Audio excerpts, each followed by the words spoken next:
Just picked up a crash. It's going to be 65 northbound right after Wedgwood Avenue. Also, Watkins Park got a crash on Charlotte Avenue right next to I-40. I'm Ken Weaver.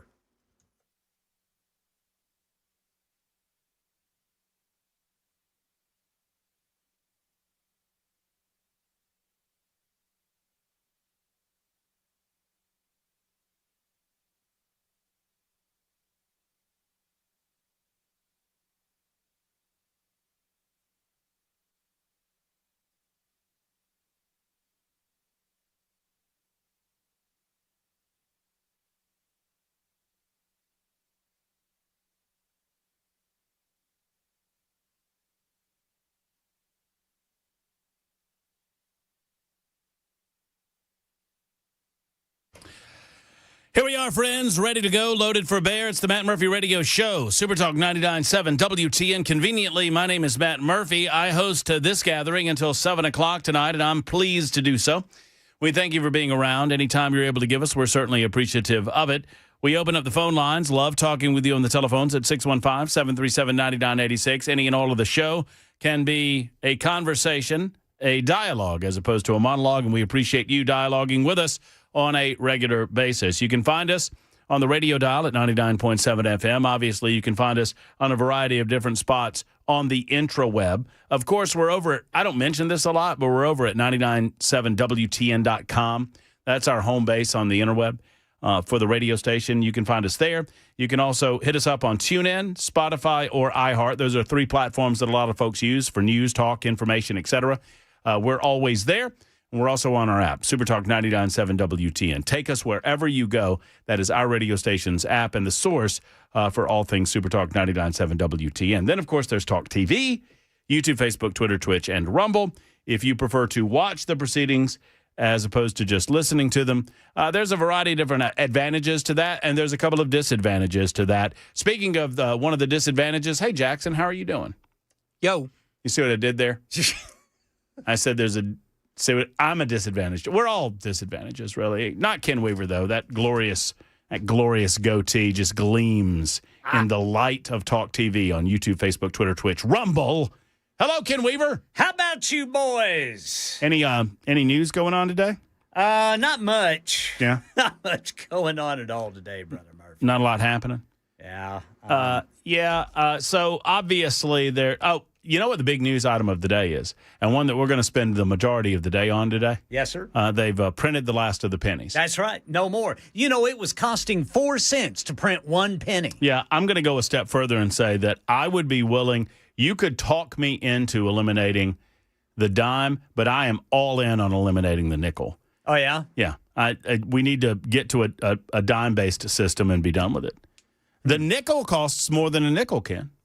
Did you know that? It probably costs, what, a dime to make a nickel? Nickel probably costs near a dime. I don't know if we're at a dime or not yet. Dime might cost more than a dime. Who knows? How much is it to make a quarter? A quarter? I don't know, Jackson. We could probably look that up. I bet Grok has some info at our fingertips that we could tap into.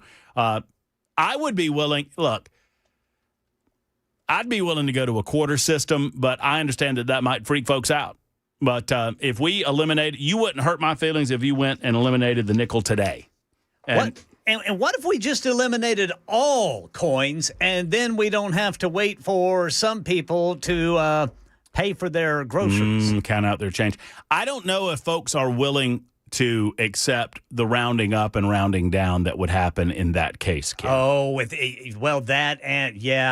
would round up to $1. Well, right. If something's 51 cents, it would round up to $1. If it's 49 cents, it would round down to the lower dollar amount.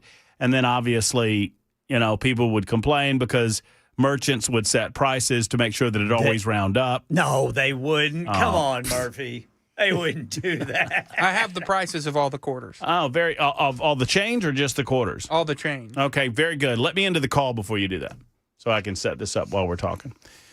So that is clearly, distinctly, the biggest news item of the day.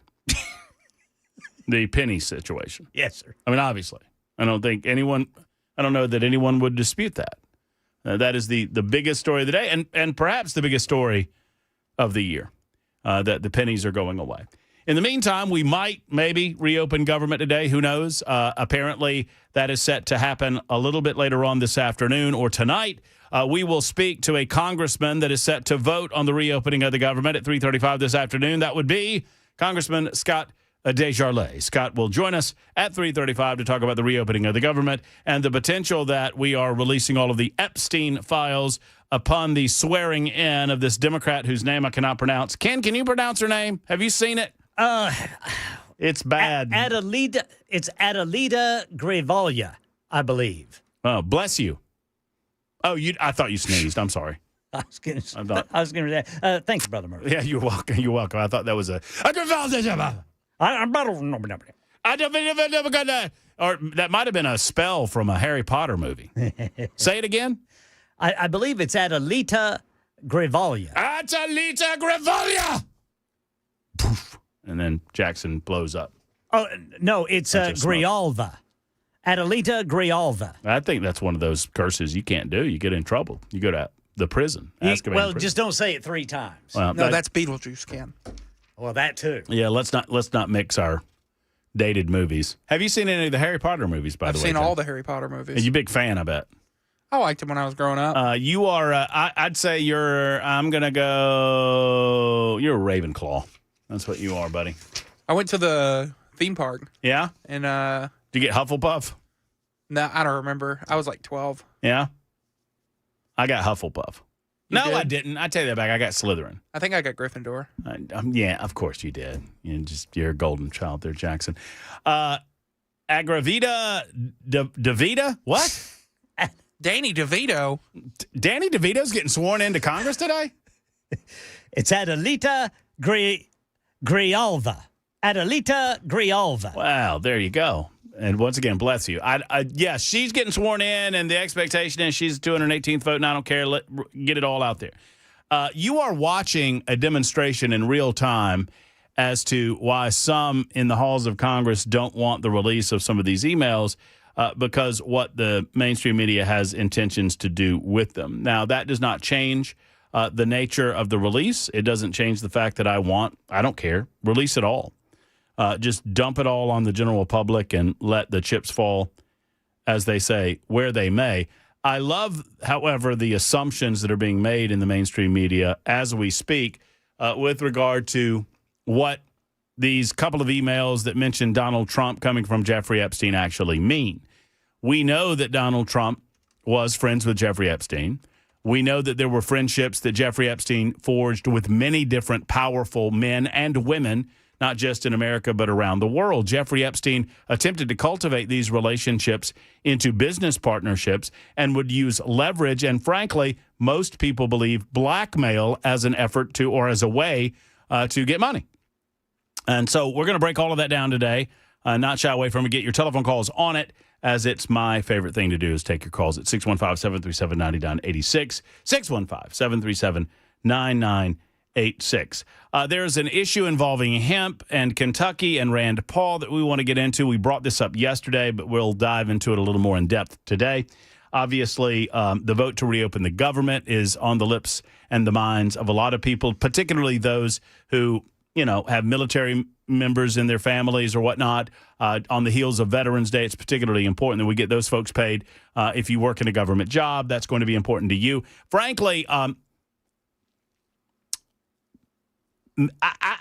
get accused on occasion of downplaying some of it, but I have not been impacted in a single way. And is it just me? Now, I understand that people in the military have. I understand that people who have government jobs have. I get that. And that has to be made right. But I've not flown. I guess maybe the one way that I was impacted, I take that back. I was impacted in a way. The one way that I was impacted, it was at the beginning of all of this that I was in Uranus, Missouri. I was in Uranus at the beginning of the shutdown. Nothing. Nothing. I was hoping that would get. No, I'm not begging for life. I'm not doing that. I just thought I would give get him something. a pity laugh. I thought I would get. No, I'm not asking Ken. I'm asking you. You're doing something else. I can tell when you're doing something else.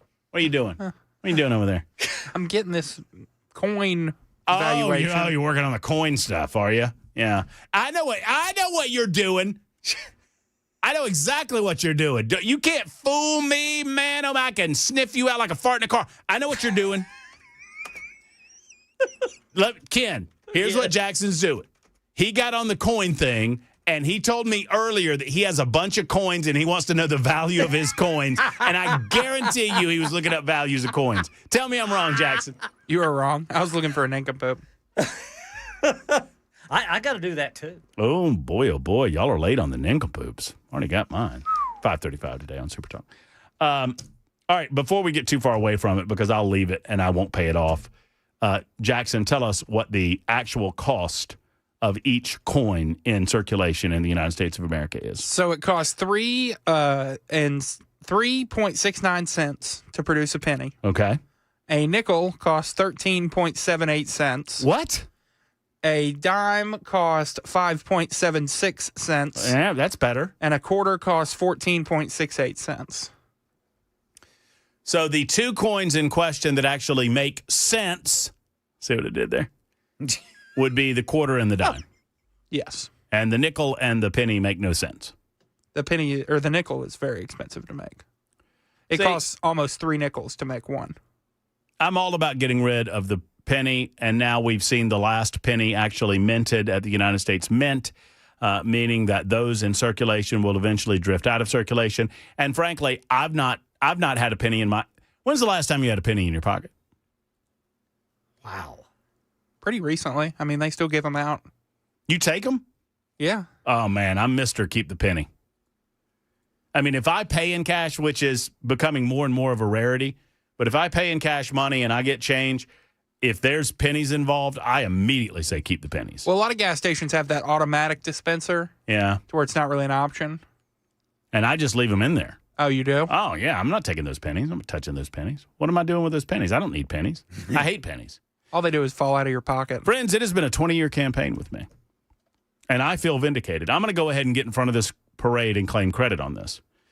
For 20 years, it was 20 years ago when I was in Montgomery, Alabama. I guess that's about right. Does that feel right? No, I was in Birmingham by then. So it's been over 20 years that I began this campaign when I discovered that a penny cost more than a penny. And at that time, a penny was like 1.5 cents to make. Now it's like almost 4 cents. And I'm like, why would we continue to produce pennies if they cost more than a penny to make the penny? Why don't we just round up or round down? At the time, I was suggesting that if your transaction ends in a 1 or a 2, you round down. If it ends in a 3 or a 4, you round up, and you're done. There you go. Problem solved. And at the time, everyone said, but wait a minute, Murphy. They're going to screw you, and they're going to price everything so it always rounds up. Oh, my God. So they're bilking you out of 2 cents per transaction. How about that? Yeah. I mean, whatever.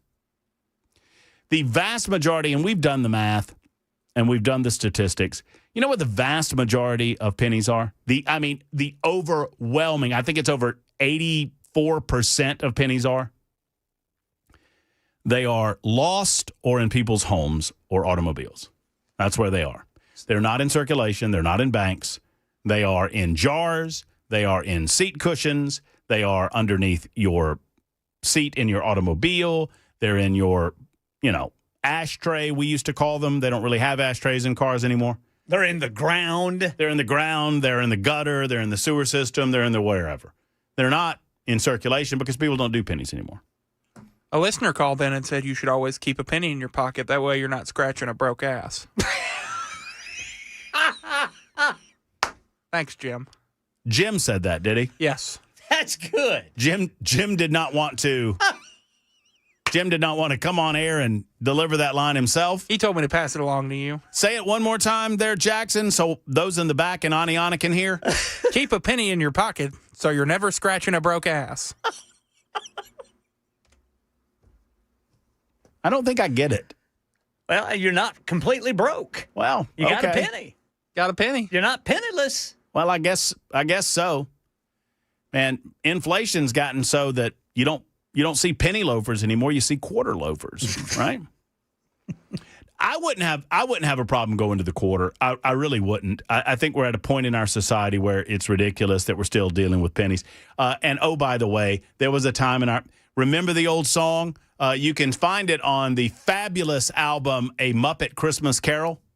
Christmas is coming, the goose is getting fat. I started to. Christmas is coming, the goose is getting fat. Would you put a penny in the old man's hat? If you haven't got a penny, a hay penny. You know what a hay penny is, Jackson? Yes, it's what you used as currency back in your younger days.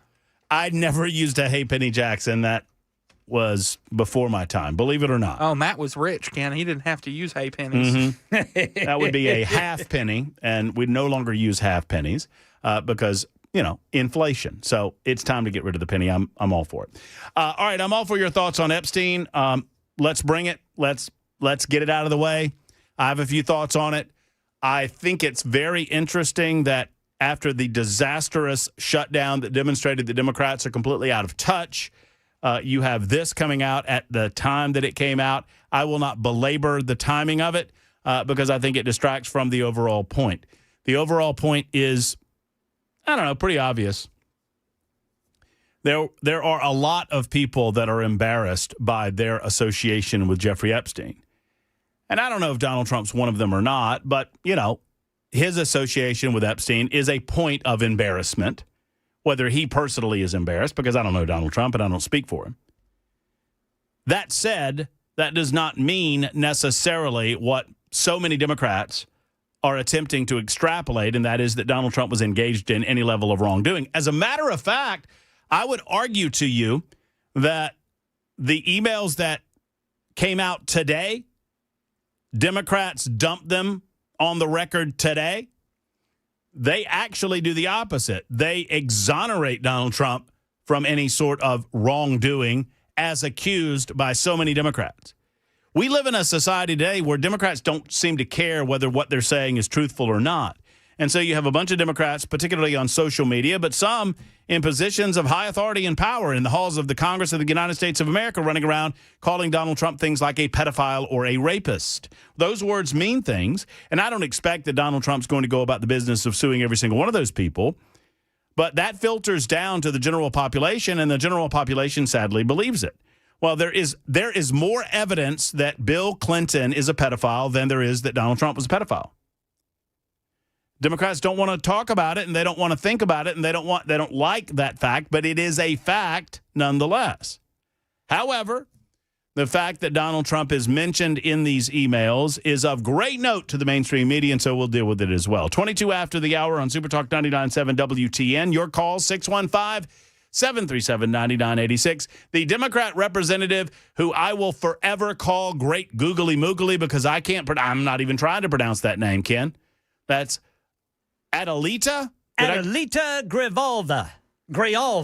Adelita Grijalva.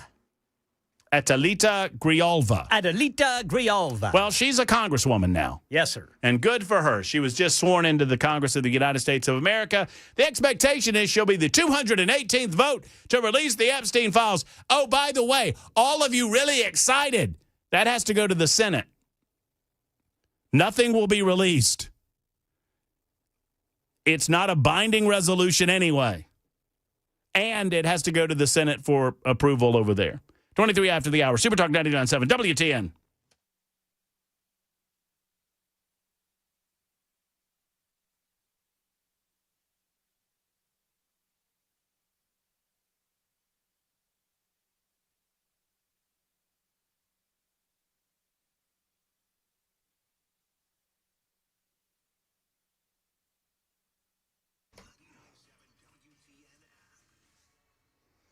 I love our listeners. Our listener just said that we should pronounce her name Adelita Gadadavida.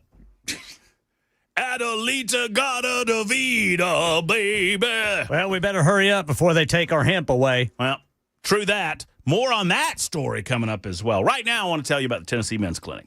Obviously, ED and everything that goes along with it, gentlemen, can wreck your confidence. It can impact your relationships, your mental frame of mind. It can even impact your sense of identity. But there's good news. With the Tennessee Men's Clinic, they have 3 locations to serve you. One is right here in Midtown Nashville, the other in Cool Springs, and a third location just opened in Clarksville for those of you north of the city. These are not cookie-cutter treatments. Tennessee Men's Clinic is a urology-based, and they're staffed with licensed professionals that are providing health to you men for performance-based issues. They specialize in men's health, and they subspecialize in men's sexual health. They use proven treatments tailored to your specific situation, never any one-size-fits-all program. And forget about waiting around. They have in-house labs, so you get your blood work the same day that you walk in minutes, not days. Too many guys rely on the internet. They rely on pills that don't work, that come with nasty side effects. Let's not do that. Gentlemen, let's get treated and let's get this behind us. Get back in the game, man, with the Tennessee Men's Clinic. Go to TennesseeMen'sClinic.com, TennesseeMen'sClinic.com, or give them a call today at 615-208-9090, 208-9090.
Just went through a nasty cold snap, friends, and you were probably pumping the heat out in the home. Well, if you noticed a smell that was a little bit foreign to you, it's probably a result of the heater not operating over the course of the summertime, dust and dander getting on the coils, and now you're smelling that smell, and that cannot be good for you or your health and the health of your family. So now's the time to get your winter maintenance scheduled. It's the best way to head off costly repairs, and you can eliminate all of that dust and dander off the unit. With Efficient, you get the best value around. You'll never pay more than $125 to service any number of units at your residence. Friends, that is whether you have 2, 3, does not matter, and that's a max cost. Oftentimes, it costs you less than that. The savings stack up even more when you maintenance your unit because it keeps your heating costs down. Your unit runs more efficiently after maintenance. Give Jeff Eddy and his team a call. You can look them up online at efficienthvac.net. Obviously, they're an elite pro partner with Rheem, and they can assist you if it's time for you to get a new unit in your home. 615-784-4424, 784-4424 for Efficient.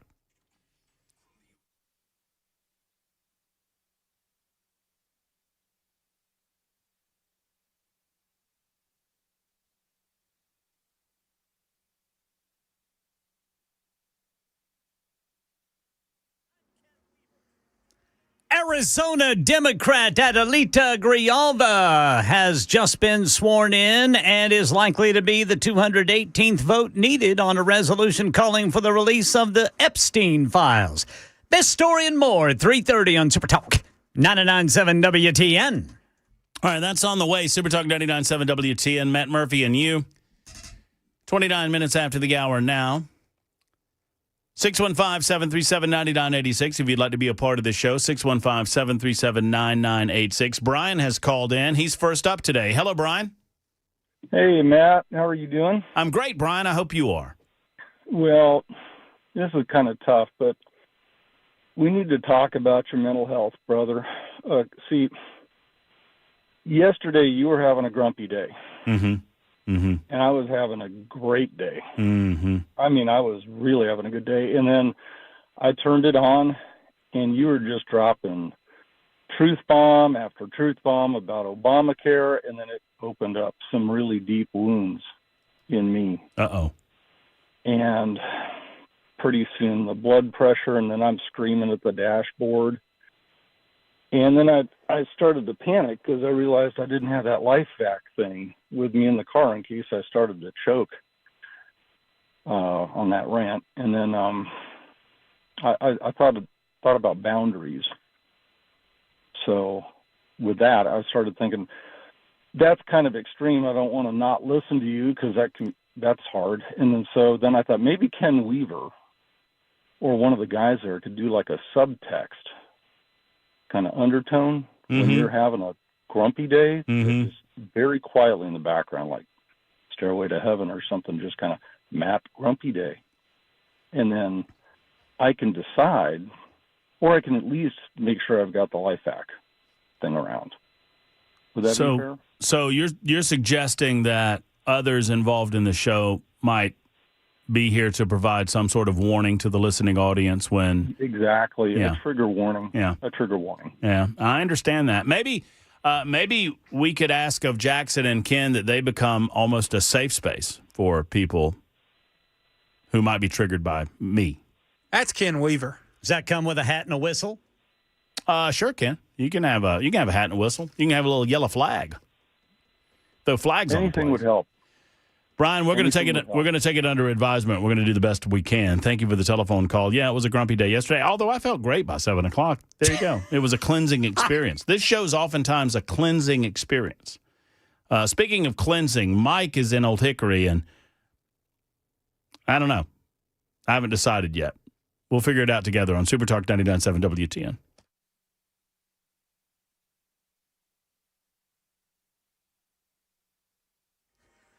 I'm Ken Weaver with your top stories. Got the full forecast and traffic in 5 minutes. And right now in our nation's capital, Arizona Democrat Adelita Grijalva has been sworn into Congress. She is expected to be the 218th vote on a resolution calling for the release of all of the Jeffrey Epstein files, which is expected to pass the House, but then face hurdles in the Senate if it gets that far. And the White House says the Epstein emails referencing President Trump that Democrats released today is a Democratic hoax and a distraction from the government reopening. Karen Travers says the president has responded too. President Trump says House Democrats are releasing these Epstein emails because they're trying to, quote, deflect on how badly they've done on the shutdown. The president, in a post on social media, urges Republicans to not get distracted, writing, quote, only a very bad or stupid Republican would fall into that trap. The president doesn't address any of the substance in the emails released today, including Epstein's claim that Trump spent hours at his house with an alleged sex trafficking victim. Karen Travers, ABC News, the White House. Tennessee SNAP recipients will start receiving partial November benefits today. The Department of Human Services says 65% of benefits will be issued now, with the remainder coming later once federal funding resumes. Families scheduled for earlier dates, that's the 1st through today, will see the payments as soon as today. Others will get partial benefits on their regular schedule. House lawmakers expected to vote tonight. ABC News senior White House correspondent Selena Wang. We're expecting this vote tonight at around 7 to 8 p.m. It is expected to pass, but we are also looking at a very tight vote, just given the slim margins for Republicans in the House. And you've got literally right now lawmakers racing back to Washington to make it in time for this vote. You have some who are documenting on social media how they are driving hours across the country to avoid any of those potential flight delays. That's the latest news. Traffic and weather next. I'm Ken Weaver, WTN News.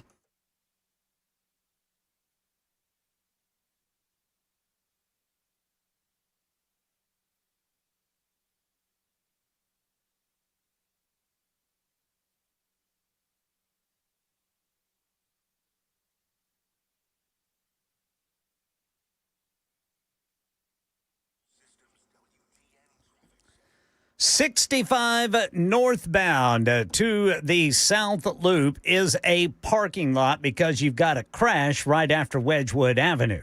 Then on the South Loop, you've got a crash right there at 65 northbound. Northbound North Loop is stop and go from the 40 interchange.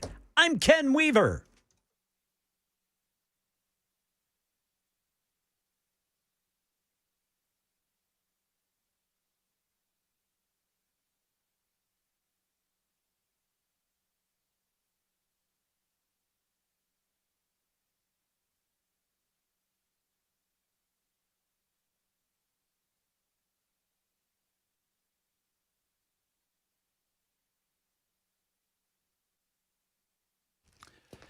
Hello, friends. It's Matt Murphy for Defend Systems. You know, Brink Fiddler and his team have developed an action plan for you, your business, your school, your place of worship, any place that people gather, and they want to talk to you about implementing this action plan with your team.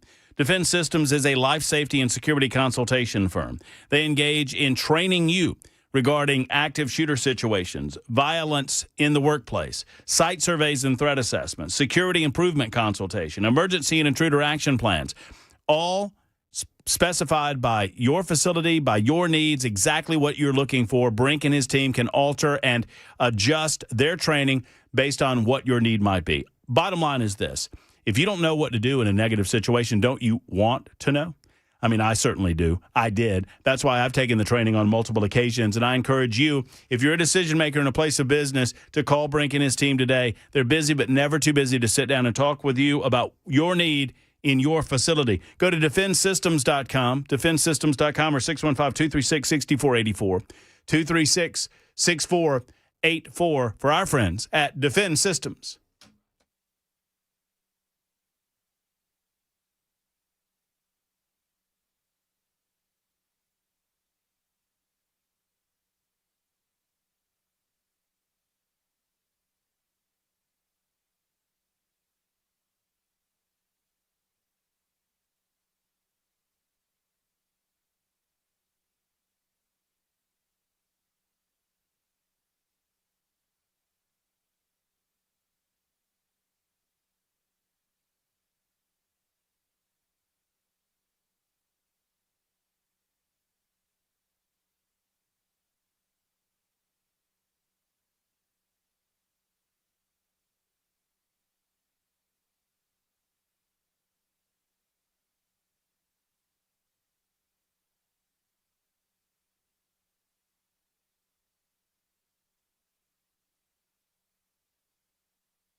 Super Talk 99.7 WTN.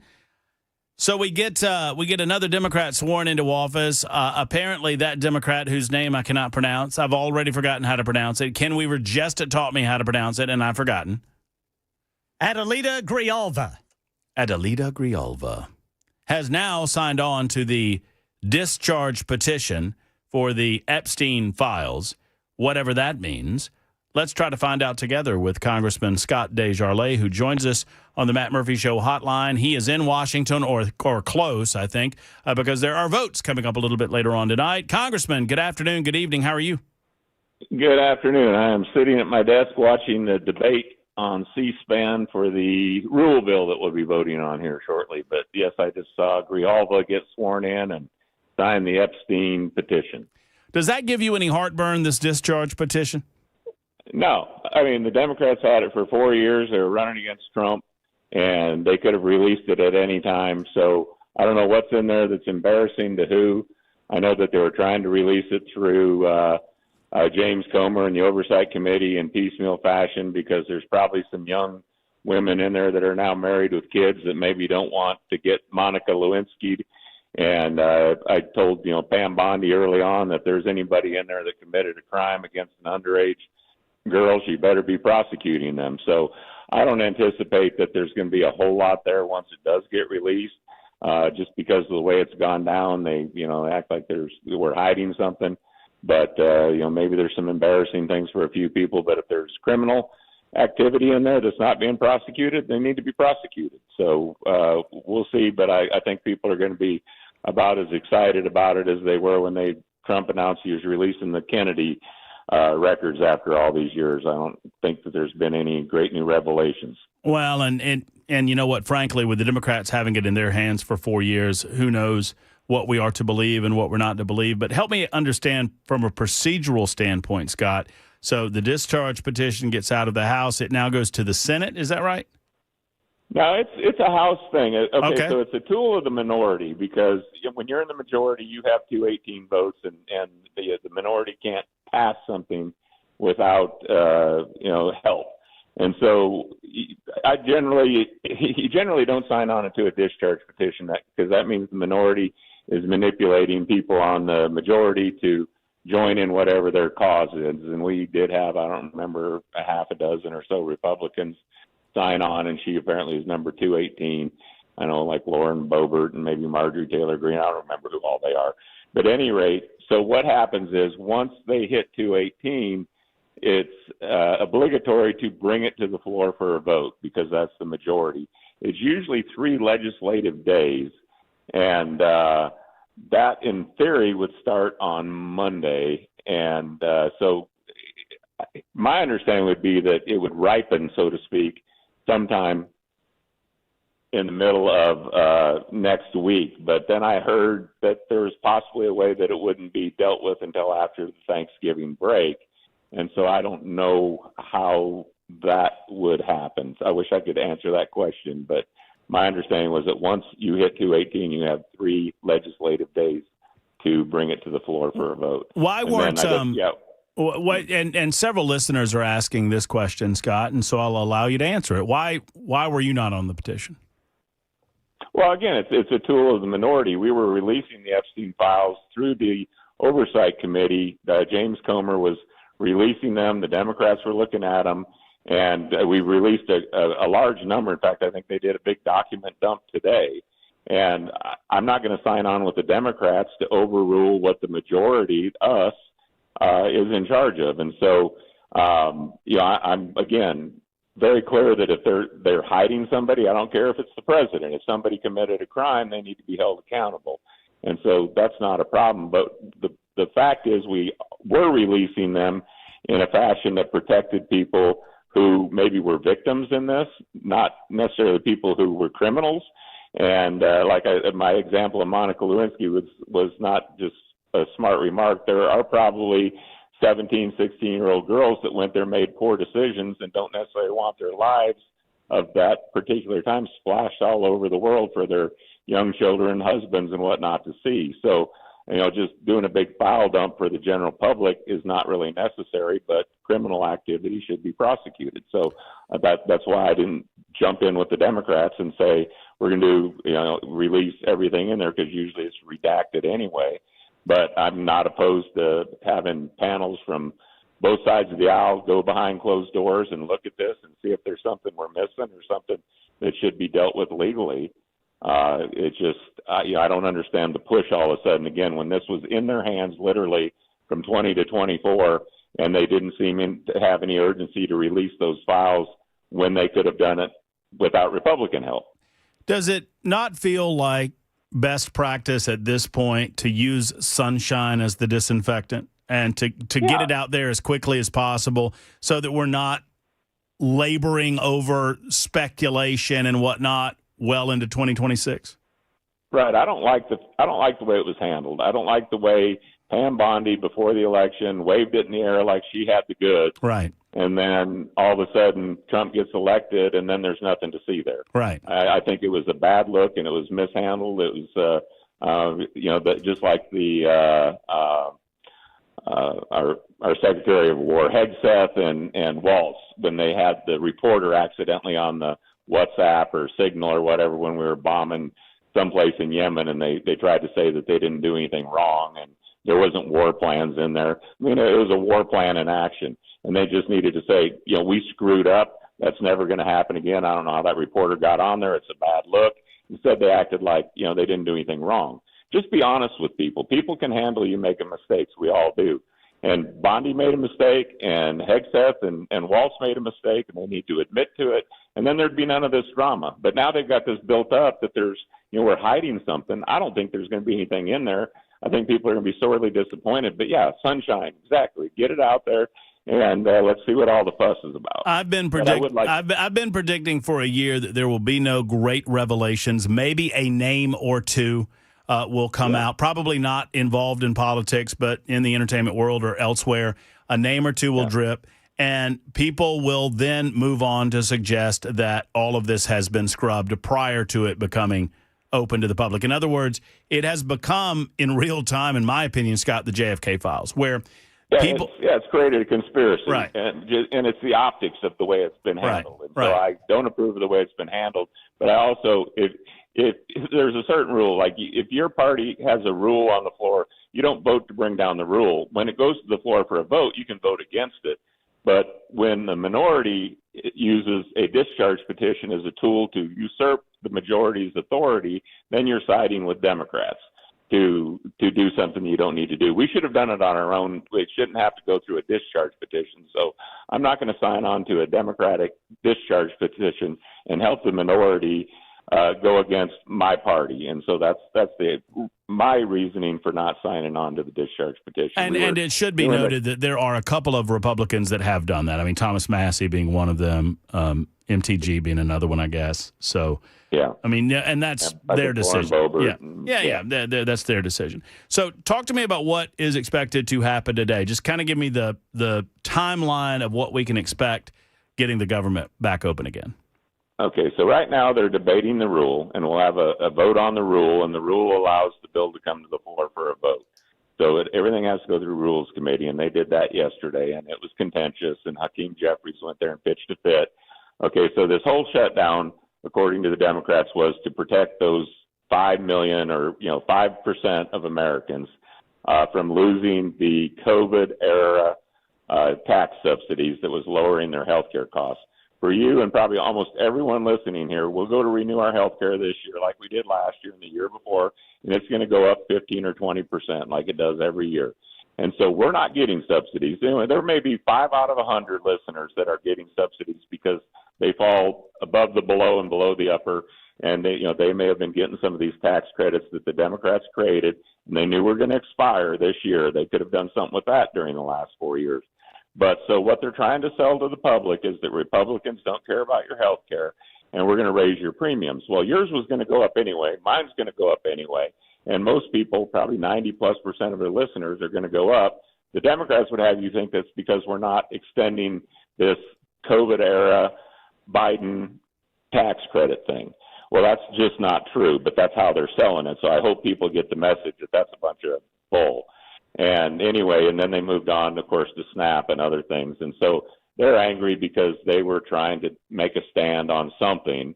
And they're the ones that have voted for clean CRs 13 times under Biden, once under us back in March or whatever to get through this current CR.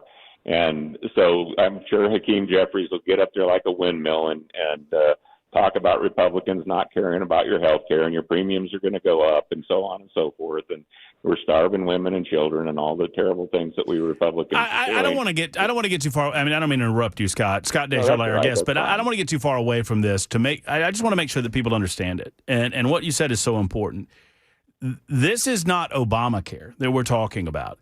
This was an add-on during an emergency pandemic, the COVID-era add-on subsidy that was designed to expire after the emergency expired. Well, the emergency has expired. Now the expiration on the add-on comes, and the Democrats are acting like people are going to die if this ceases to exist. It was not the design of this thing. And I've said to my listeners, Scott, if we can't expect that the government will allow something like this to expire, how in the hell are we expected to tackle our national debt? Yeah.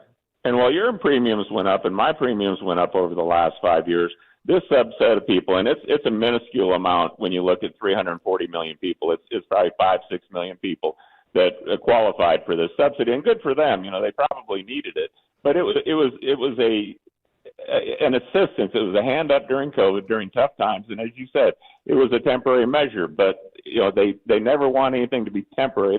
It always becomes permanent, which is something they could fix. So I'm glad that you pointed that out. And just ask yourself, were you getting a subsidy? Maybe a handful of people were, but most of us continued to pay increased premiums year after year to subsidize, frankly, the people that were getting this COVID era not handout, but help out.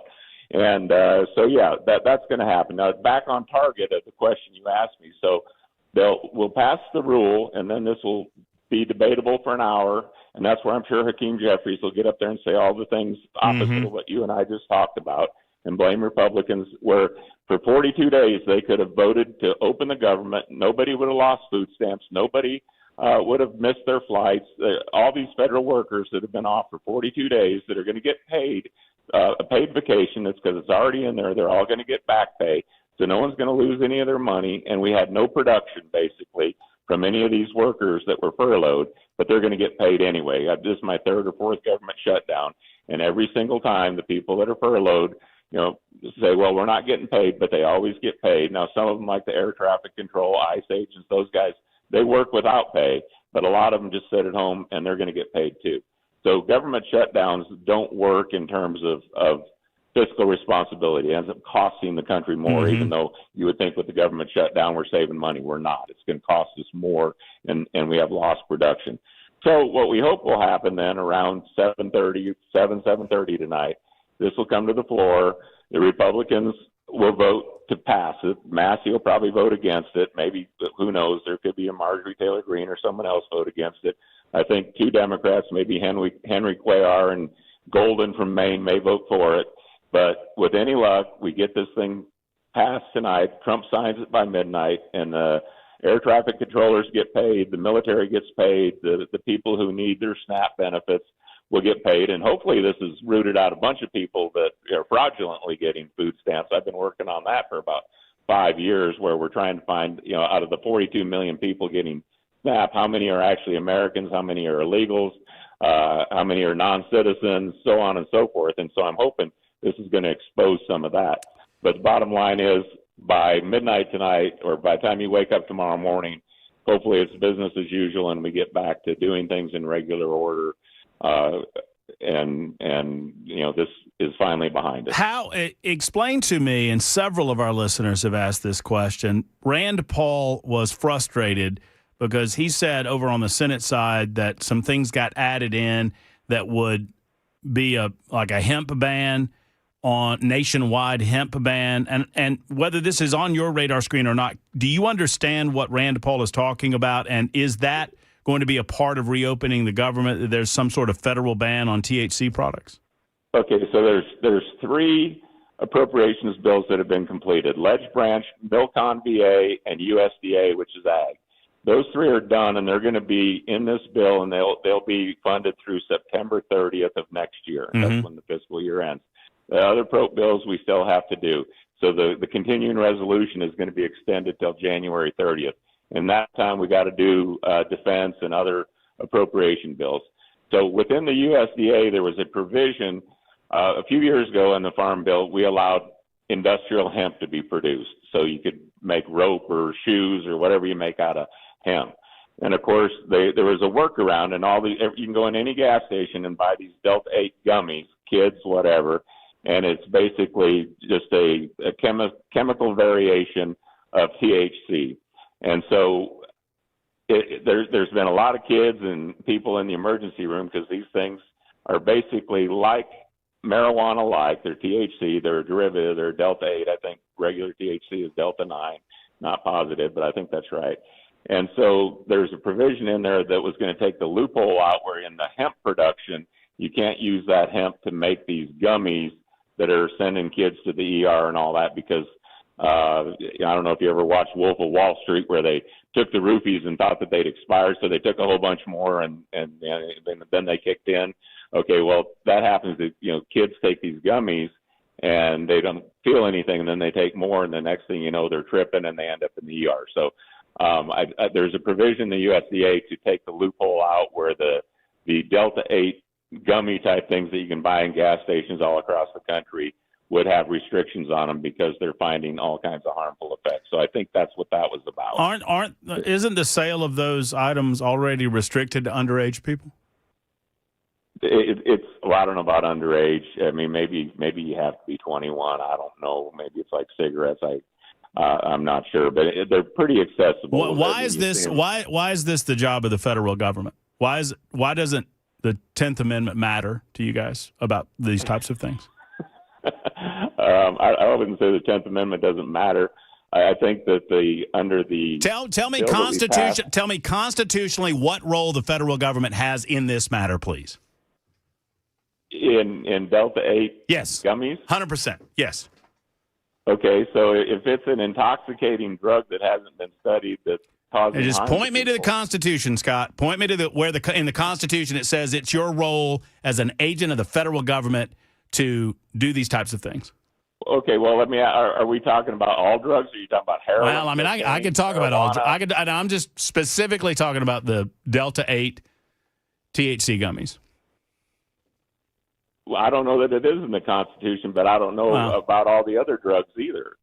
I mean, well, you might be talking to the wrong guy about that, because we could have a lengthier debate on that, and maybe we can. I mean, I would love to talk to you about it. Maybe I'm not educated to the level you are on that. Well, I just within our purview. But I know when we passed the bill, I think a lot of your constituents are very concerned about this, because a lot of your constituents have come to appreciate those gummies in terms of helping with maladies that they have, like PTSD and whatnot.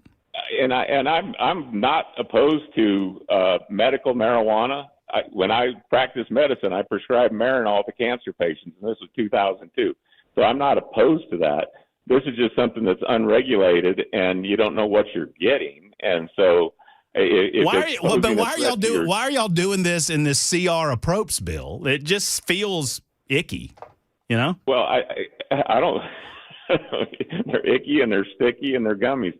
I don't know, but it was not the intent of.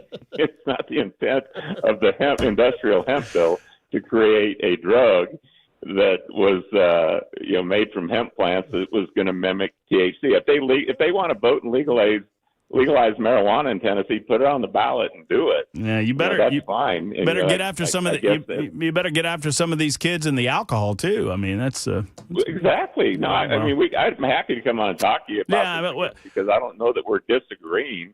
I don't know why. I don't know why it got stuck in there either. That was something the Senate did. There's all kinds of things that the Senate put in that bill, and the USDA. I know, but they feel like there's a loophole in there that was not intended under the industrial hemp bill. So I think they were trying to fix that. So for all the gummy people, I don't know if that's going to pull them off the shelf or whatnot, but they can write me a letter, tell me what they want. I'd encourage my listeners to write you, Scott, and let you know politely, obviously, what they think about. Don't take away their gummies. About that. Well, you know what What they don't like are conservatives talking like conservatives until it comes such time that they think the federal government should dictate to them, what they ought to be able to put in their own bodies or whatever. So, I I think it does matter to people. So, but I'm not trying to make light of it. No, I get it. But it is an aside to what you guys are doing, but I think it's a very important one to a lot of people. But let's get you up here. Let's talk about it. Let's continue the conversation. Let's see where the chips fall.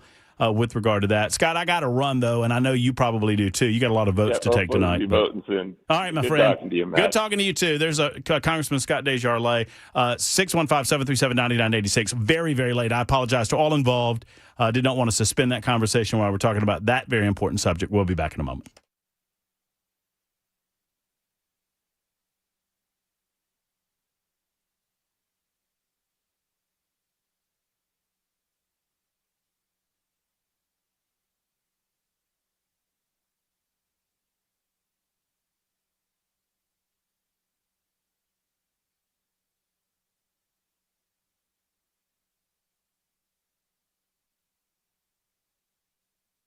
Hey, friends, Matt Murphy for Grace Point Healthcare. Modern medicine delivered the old-fashioned way. Affordable, convenient, and comprehensive medicine in a direct pay format. They are your primary care provider located in Franklin, and I encourage you to give them a call and see the Grace Point difference. Friends, the basic Smart Care plan, $99 for adults, $79 for kids, and you can pay this through your HSA. Plus, when you call to get an appointment, if you're sick, you don't have to wait a week or two. You get an appointment same day or next day, even for brand new patients. They treat the entire body with a comprehensive medical approach, getting to the root of the problem and not just treating the symptoms. Grace Point Healthcare. It's everything I want in a primary care physician, and I believe you will love Grace Point Healthcare. Once again, 599-6868, 599-6868. Modern medicine delivered the old-fashioned way.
I'm Ken Weaver with your top stories. Got the full forecast and traffic coming up in 5 minutes. Right now in our nation's capital. Congratulations, you're now a member of the 119th Congress. Another Democrat sworn into the U.S. House of Representatives, Arizona's Adelita Grijalva, who is expected to be the 218th vote that is needed to pass the resolution calling for the release of all of the Jeffrey Epstein files. Meanwhile, Tennessee 4th District Congressman Scott Desjardins just weighed in on WTN's Matt Murphy Show. I don't anticipate that there's going to be a whole lot there once it does get released, just because of the way it's gone down. They, act like we're hiding something. But, maybe there's some embarrassing things for a few people. But if there's criminal activity in there that's not being prosecuted, they need to be prosecuted. White House reacting to emails from Jeffrey Epstein that mentioned President Trump. ABC News White House correspondent Karen Travers has reaction. The White House says that House Democrats have, quote, selectively leaked emails accusing lawmakers of creating a, quote, fake narrative about President Trump. Press Secretary Caroline Leavitt says in a statement the stories are, quote, nothing more than bad faith efforts to distract from the president's accomplishments. She calls the release of the emails a hoax and distraction from the government reopening. Karen Travers, ABC News, the White House. Yeah, one of those emails in April 2011 to co-defendant Ghislaine Maxwell 3 years after Epstein pleaded guilty to sex crimes. Epstein wrote, quote, I want you to realize that dog that hasn't barked is Trump. He also claimed an unnamed victim, quote, spent hours at my house with him, according to the Democrats on that committee. Starting today, Tennessee SNAP recipients see 65% of their November benefits added to their accounts. Department of Human Services says the remaining amount will be issued once federal funding resumes. Those scheduled later this month will receive their partial payment on their usual date. House lawmakers expected to vote tonight to end what has become the longest government shutdown in U.S. history. That's the latest news. Traffic and weather next. I'm Ken Weaver, WTN News.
Glen Cliff got a crash 24 eastbound before Briley Parkway South. Talbot's Corner police say there's a crash 24 downtown going westbound right before the north split. In Bellevue, injury crash Highway 70 South at Hicks Road. Northbound 65, a complete stop and go to the South Loop. And then eastbound 24, it is complete stop and go between 440 and Briley Parkway. I'm Ken Weaver.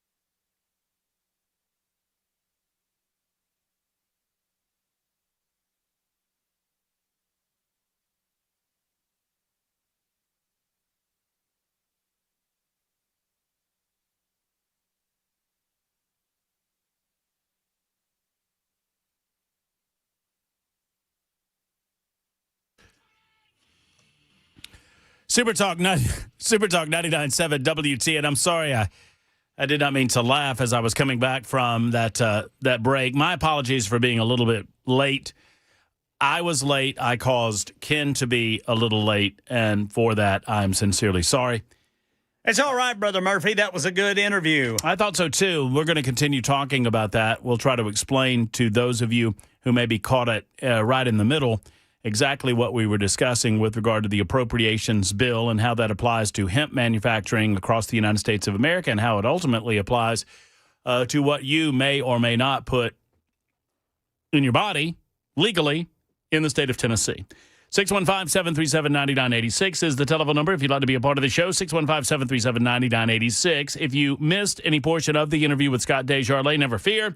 Podcast will be up and running a little bit later on tonight. You can find that on all manner of platforms where you find Super Talk 99.7 WTN. So several of you have reacted. That's what I was giggling about as I was coming back from break. A couple of folks are very upset with me, saying that I'm very rude. For example, 3180 says, you are an arrogant, rude person. Shame on you. I said, I hate to think my direct approach has offended your sensibilities. Please allow me to offer my apologies. And the response was, there's nothing wrong with being direct. You're just a rude person. That might be fair. That might be a fair comment. 6537 said, seems like an unprovoked attack against the congressman. I don't think Scott took it as an attack. I think Scott took it as a direct comment regarding something that matters a lot to the people of Tennessee and matters a lot to the people that he represents. And I do not believe that it is the role of the federal government to dictate these types of things to the states. And I'm fascinated. I am not a conservative, nor am I a Republican, but I am fascinated at the amount of conservative/Republicans that I'm a libertarian, just so y'all know.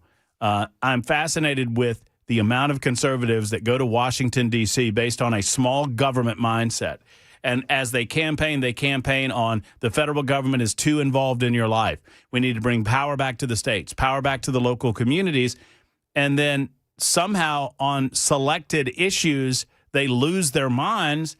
And I'm not talking about Scott directly, but these politicians lose their minds and decide that, you know, what they have to say to their Sunday school class is more important than what they have to say regarding constitutional conservatism. Or maybe it's not in their Sunday school class. Maybe I'm assuming too much. Maybe it's to their buddies at the dinner party in Washington, D.C. that belong to the pharmaceutical industry. Or maybe it's their lobbyist buddies at the Washington, D.C. parties that belong to the alcohol industry.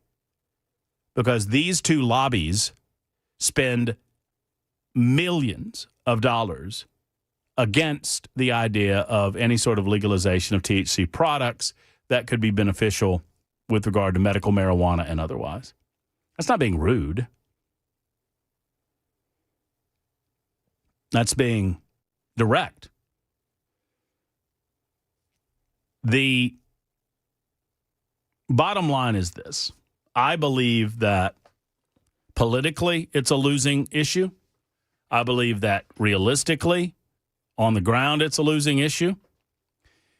Scott led off with, and I let him, he led off with in his answer this nonsense about kids and kids getting their hands on the gummies, and we call them gummies on the Matt Murphy show.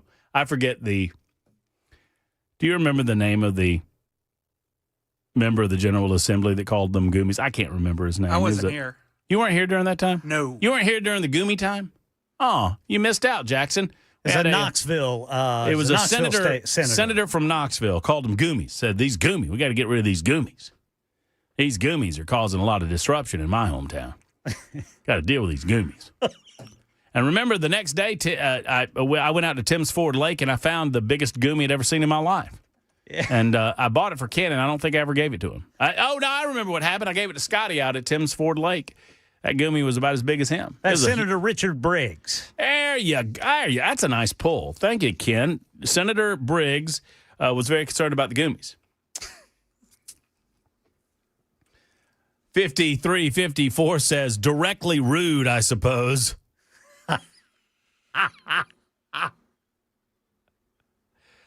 And then 8007 says, why aren't you so passionate about blood pressure medicine or thyroid medicine or any of the other prescription drugs out there that don't get you high? I would love to be able to get my own medicine to take. I would love for you to be able to do that too. I think you're barking up the wrong tree, 8007, if you want to go down that route, because I have a lot of questions about why we involve the government in the licensing of medical professionals to begin with. I have a lot of questions about that. I don't know that it's necessarily the government's job telling me whom I may or may not go to with regard to my medical health at all. But, that's the system that we've come up with, that the government is there to act as a regulator with regard to who can and cannot practice medicine. In other words, the government dictates to you who is a licensed medical professional and who is not, and they determine who keeps their licenses and who doesn't. And I believe that the government's far too in bed with some industry let's put it this way. I don't believe that the government should be the final voice in all of that. I believe in people being able to make their own decisions with regard to their own medical care too. I would love to see less government interaction when it comes to your blood pressure medicine, less government interaction when it comes to your thyroid medicine. I'd like to see your opportunity to select your drugs in a manner of your choosing to be opened up for you. And because you own you, the government doesn't own you, nor should we allow them to take ownership of you. Now, when it comes to medical marijuana, it is for me, first and foremost, a matter of health. I understand that the recreational folks want to get high, and I don't have a problem with that either. Because once again, we live in a society where people are free to live a life of their own choosing so long as they're not endangering the lives of other people directly or indirectly.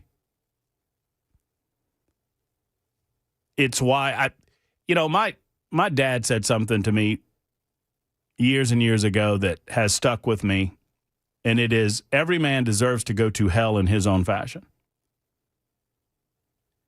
And it's stuck with me because of the approach of every man deserves to go to heaven in his own fashion too, right? But it's the phraseology of it, that even against someone's better judgment, even if their family and friends try to push them in a different direction, if you want to live a life of destruction, if you're not damaging the lives of other people in a freedom-loving society, who is to say that you may not do so?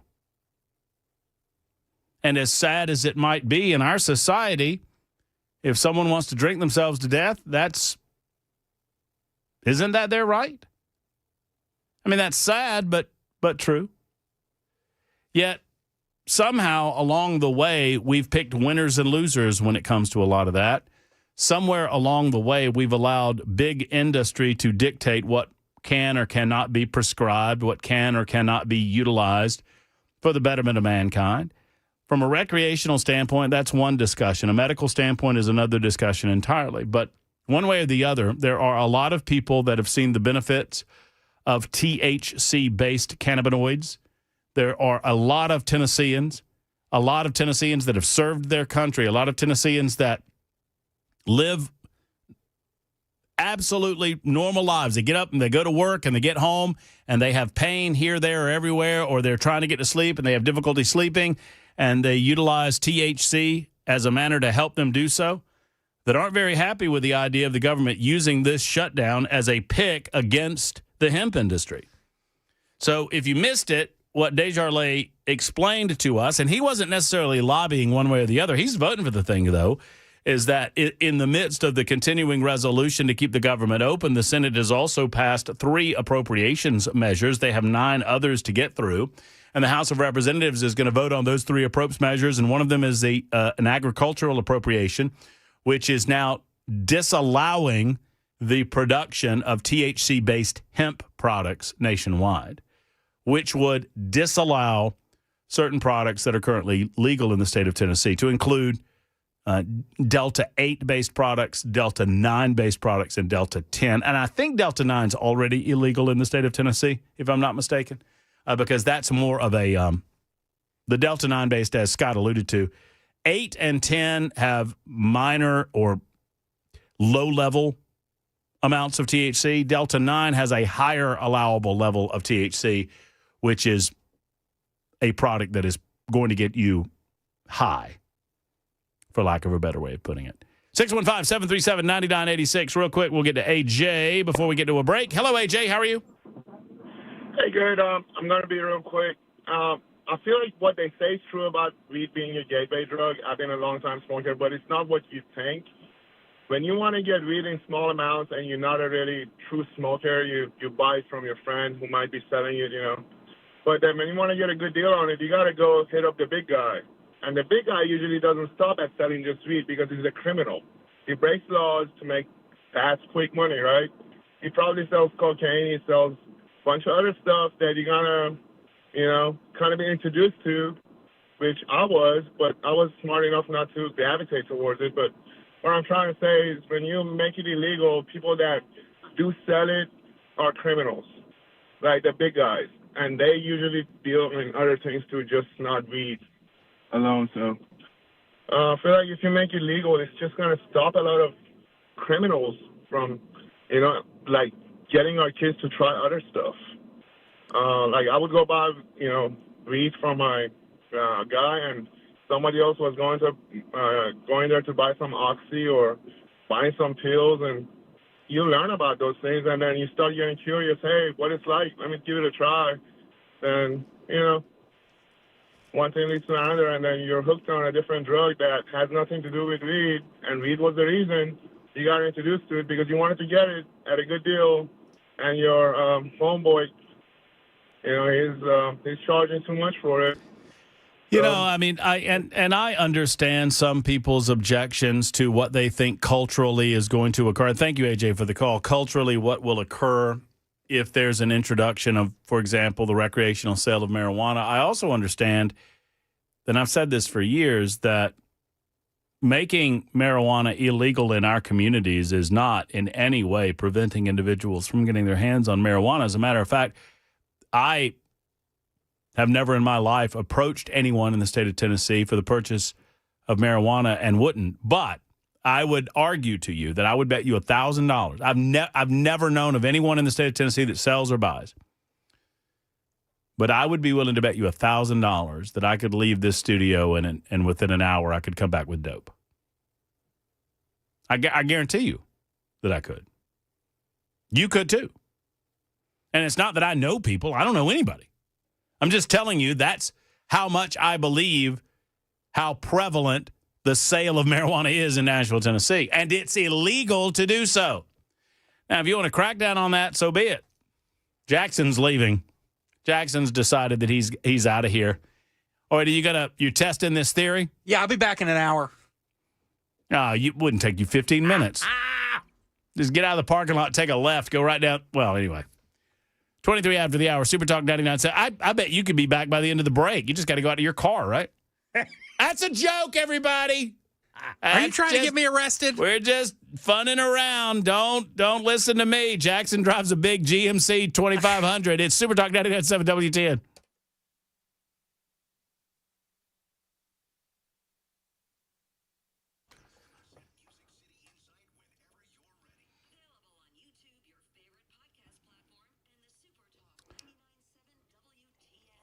Friends, for some time, I had been listening to Dan Mandis, Chad Benson talking about Contours LLC, and I said, I've got to try this for myself. These guys are incredible, and they're in a class by themselves. Medical-grade red light technology that reduces fat naturally using the body's natural processes. Well, I've now tried it, and I lost over 2.5 inches in my midsection the first day with the red light technology at Contours LLC. I've been back for several sessions since, and I feel like I look great. People are telling me that I look great, and thank you for those of you that do. And it makes you feel so good to know that you're losing some of the weight, some of that stubborn stuff that you can't get off in your haunches, if you will. And now we've had such success with Contours LLC. They are introducing Keith and the team, Keith, Stephanie, and the rest of the guys, the Murph, which is a brand new special at Contours LLC. That's right. I've had a special named after me. Mama, I made it. It's called the Murph. Ask them about it when you make the call. Like I said yesterday, if you're looking for a masculine approach to weight loss, ask for the Murph. If you're looking for a more feminine approach to weight loss, ask for the Mandis. And I think both of those approaches will be great for you. It's really a matter of taste. They're both fine programs. They're both fine discounts. You just need to decide which avenue you want to go down. ContoursLLC.com. That's ContoursLLC.com. 615-236-9960. $99 for your first treatment. That is the Belly Buster Special. Ask for the Murph when you make the call. 615-236-9960.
Another Democrat sworn into Congress. This story and more at 4:30 on Super Talk 99.7 WTN. Super Talk 99.7 WTN. My name is Matt Murphy. And this is the Matt Murphy Show.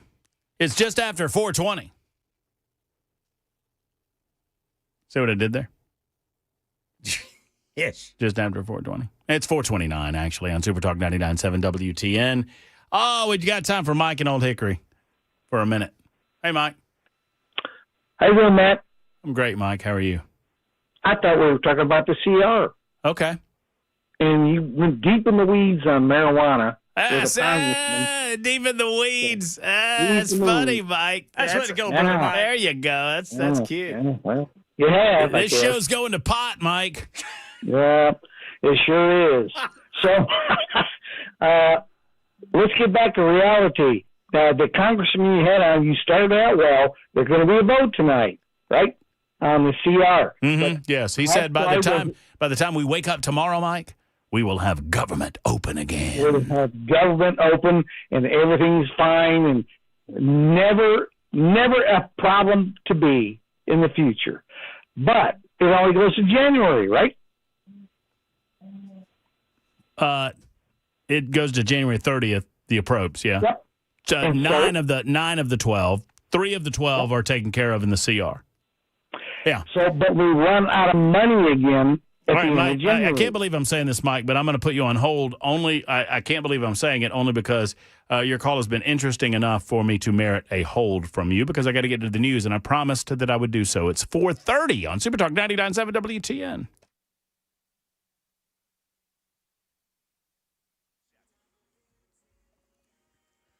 I'm Ken Weaver with your top stories. Got the full forecast and traffic in 5 minutes. In our nation's capital, the 218th vote needed in the House to pass a resolution for the release of all of the Jeffrey Epstein files has officially been sworn in. I will sign the discharge petition right now to release the Epstein files. That's Arizona Democrat Adelita Grijalva, officially sworn in 7 weeks after she won a special election.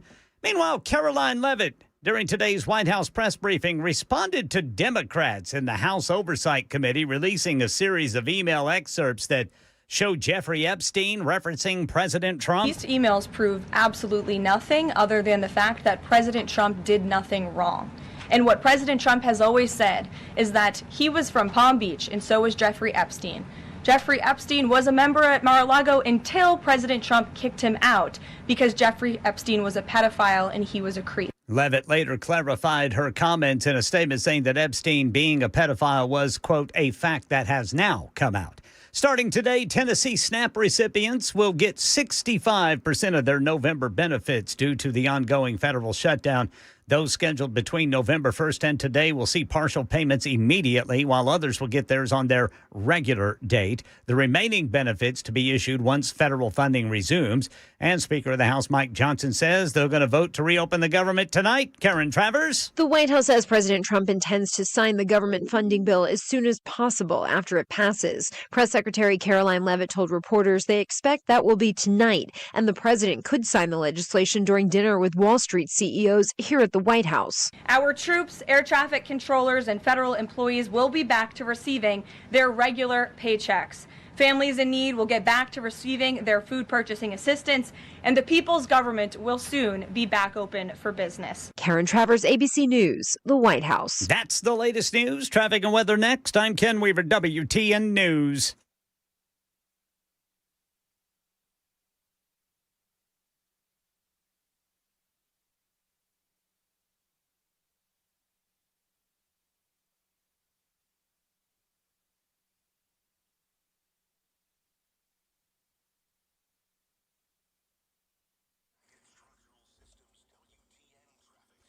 Talbot's Corner, police still reporting a crash 24 downtown westbound right before the northern split. Glencliff looks like they're about to clear this crash. 24 eastbound before Briley Parkway South. It is still complete. Stop and go northbound 65 to the South Loop. Northbound North Loop up to the northern split. Then eastbound 24 from 440 to Briley Parkway. I'm Ken Weaver.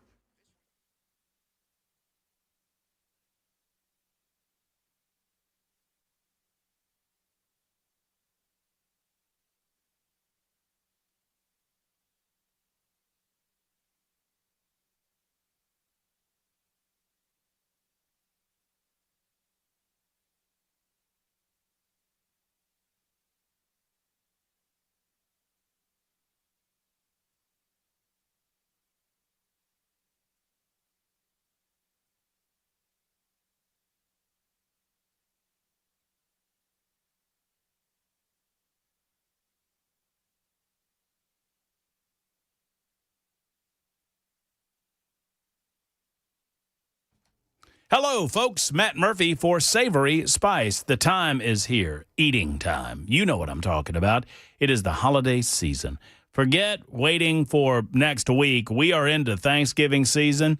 And before you know it, Christmas. And with that comes a lot of baking and a lot of cooking and a lot of, dressing or stuffing, depending on what you like to call it, or seasonings for the turkey and seasonings for the green bean casserole. You can find all of the seasonings that you need. You need to stock up on these things at Savory Spice. They're located in Franklin. next to the square, right next to Gray's Pharmacy. Go in, smell the smells, delight in the cinnamon and the nutmeg and the sage and all of the different flavors like pumpkin spice and whatnot that make the holidays so special, so delicious. Now, I've not spoken to Holly and David directly about their sparkle syrup. I don't even know if they have any this year. I need to find out because the sparkle syrup is always a hit of the holidays, and I need to ask them to pull some back for me, you know what I'm saying? Because it's the time of year where I get down on some waffles and put some sparkle syrup on top of it. It's always a bestseller. It always sells out. Ask them about it when you stop into Savory Spice. For all of your salts and seasonings and all of your spice needs, there's only one that I would recommend. Savory Spice, located in the heart of Franklin.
Hey, friends, Matt Murphy for Efficient Heating and Cooling. Jeff Eddy and his team understand that it's getting cool outside. Now it's getting real, right? Because you might have listened to me and thought, okay, Murphy, I'll get to it when I get to it. That heater maintenance that you're talking about, it's not cold yet. You probably thought that about 2 or 3 weeks ago, but you didn't think that the other day because you were turning that heater on. Well, now Jeff Eddy wants to implore you to please make the call to Efficient Heating and Cooling and get them out. Now, they're not asking you to do this to make money. They're asking you to do this to save you money. That's the bottom line. Maintenance calls never cost over $125 with Efficient Heating and Cooling, and oftentimes it's less than that. And it doesn't matter how many units you have on your property. What they do, they come out, they clean, they service, they maintain it, they make sure that everything's working as it should. They offer you the maintenance warranty guarantee. That means that if they have to come out again at any point during this season, they're going to waive the service call on that visit from Efficient Heating and Cooling. Now, if the time has come, they're an Elite Pro partner with Rheem. They can help you out with that. But the first cold snap of the season, if it caught you off guard, let's get with Efficient Heating and Cooling and get that heater maintained and get it running right for the winter months because it's only going to get colder before it gets warmer. 615-784-4424, 784-4424, or efficienthvac.net.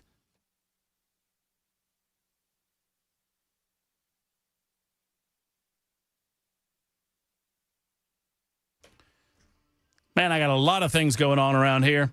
It is the Matt Murphy Radio Show. Happy to have you with us. Super Talk 99.7 WTN. We will readdress the penny conversation that we had during the first hour. Yes, we can talk about the latest on the, quote, Epstein files, if you so desire. We're discussing the possibility of a nationwide THC/hemp ban, which has been included in the Agricultural Appropriation Bill, which is going to the House of Representatives. Now, it's my understanding, and Ken Weaver and I were talking about this before the show, Rand Paul had an amendment on the CR that would have eliminated the ban on the hemp, which is going to dramatically impact Kentucky's economy. It will hurt Tennessee's economy. I think I saw the figure of $25 million, $25 million impacted in the state of Tennessee alone because a lot of the hemp/THC product is grown in and around the South. So it's going to impact our economies. Rand Paul tried to do something about it in the Senate. To his credit, he did not hold up the CR as a result of his frustration, but he thought about it. Well, now it goes to the House of Representatives where the amendment is still on the table. It has been tabled, but it still exists. It's not been killed, so let's see what happens to that. In the meantime, Mike was in Old Hickory, or is still in Old Hickory, and Mike, I wanted you an opportunity to finish up. Yep, well, we're still sitting here. We're watching the vote, and guess what? The poll ratings of Trump and the Republican Party now are hemorrhaging because He's not doing what he said he was going to do in this term. And guess what? We're watching Chicken butt guys that look, man. That's funny. Come on, now. Mike. That's funny. You know that's funny. Guess what? Chicken butt. You know. Come on. Guess why? Chicken thigh.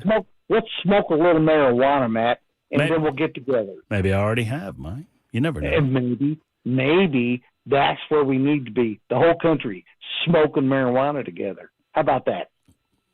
Pass along them doobies, Mike. Yeah, and then get Rand Paul to build a factory up there in Kentucky to build them. Mike, you ever...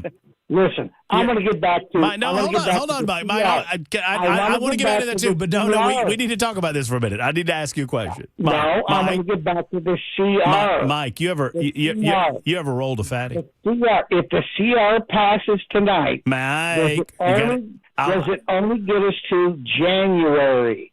And then we go through this again.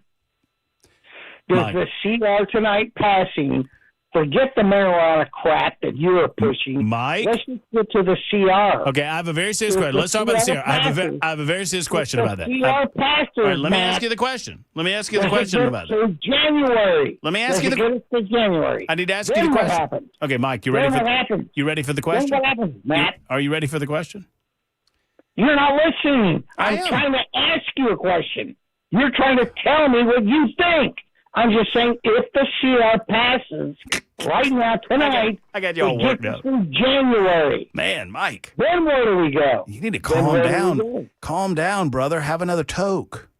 Simmer down. I don't smoke toke like you do, and like your staff. Have you ever smoking toke down there? Have you ever smoked the wacky tobacco, Mike? No. Have you?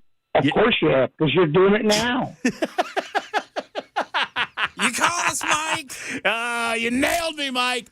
Ken, get that bong water changed. We got to get in on this. I just covered the news, boys. Mike, your question is, if they pass the CR, what happens in January? Do I have that right? Yeah, exactly. Mm-hmm. They have to pass a new one if they don't get the appropriations bills passed by then. Yep, and then we go into another shutdown, right? Well, if they don't get it done, but... So the idea is that you get there are 12 separate appropriations bills. I'm answering your question, okay? There are 12 separate appropriations. The Senate has completed 3, and these are included in the measure that will be passed tonight. That's the problem with the hemp. That's why the hemp thing has come up. So because ag is one of those. So those 3 will be taken care of. They will be funded through September of next year. Those 3 categories, those 3 appropriations. There are 9 others that need to be dealt with. So we have until January 30th to deal with those 9. If they pass them in the Senate and the House, then they're dealt with. If they don't, then we have to deal with a government shutdown for those aspects of the government not already funded for the full year. Does that answer your question, Mike? No, because what's happening tonight is, are we funding the government through January till next September? So I'm just going to hang up on you because you're not listening to me, and I don't know what to tell you. So, Mike, you asked the question about January 30th. I answered it fully. I love you, buddy. Thank you. Maybe find yourself a nice gummy and enjoy that for the night. But I don't know what to do with you. I cannot continue to bore the audience by answering your questions repeatedly if you're not going to listen to the answer. I know I was funning with you at the beginning of the call, but then you asked a question, what happens after January 30th? I gave you a complete answer, that the 3 appropriations are handled until the end of the fiscal year, September 30th. The other 9 have to be handled before the 30th. Otherwise, you have to do a CR for those until you get them handled. That's your complete answer, and for some reason, you did not wish to hear it. But thank you for your call, Mike. And I think it would do something for my soul if I was able to get together with you and pass you a fatty. I think that would be fabulous. Don't you think that would be fabulous, Jackson? Matt, have you ever seen Anchorman 2? Is that the one with the pandas? No, that's the first one. Okay, then no. There's a scene in there about them doing crack on live television. Mm-hmm. And it made me think of that. Mm. Well, boys, apparently we learned one thing tonight. You can't do crack on live television. And back to the news. I'll have to watch. I'll have to check that out. I don't know why I never saw Anchorman 2. I liked the first one. I think that was wise because I enjoyed the first one so much I didn't want the second one to ruin it. 9365 said, Matt, you successfully rage baited Mike. I know. You really did. I got him all worked up because I was talking about dubs. Talking about the wacky tobacco. Talking about the Maritahoochie. Oh, yeah. The devil's lettuce. Those left-handed cigarettes cause you mental issues. You start playing the piano real fast. Faster. Michael wants to talk about weed. Different Mike. Hello, Michael. Hey, how you guys doing? I listen to you guys a lot, so this is my first time calling in because of this subject. Yes, sir. I'm a type 1 diabetic. I have been for 55 years. I don't have the eye problems. I don't have the kidney problems, but I suffer from pain issues. And I purchased my THCA flower through the mail. It comes from other states. I don't roam the streets. I don't use it at work. It's only in the evenings to help me relax and to help with the pain so I can go to sleep. And what they're going to do is they're going to drive people like myself back onto the street. And this is not a good idea at all on any level. And the thing about the gummies, when you were talking to DJ Orlay, they're regulated. You have to be 21. You have to show an ID to purchase anything from any of these smoke shops or a convenience store. And, of course, just like you said with the alcohol, people fake IDs and all that. So how do you fix that? You can't. They've never been able to do that. But this is, like you said, it's very odd that they're throwing this in there in the middle of all this. And I'm not really a big supporter of Rand Paul, but for once he's doing the right thing, or at least trying to, for his own state and for other states. It's not just, it's states in the southeast, it's the west, it's Arizona, it's Colorado, it's probably 24 of them. So they're gonna cut a lot of throats, including a lot of people at work. I am, you're getting a regulated greenhouse grown product instead of something that's grown in the woods in Mexico.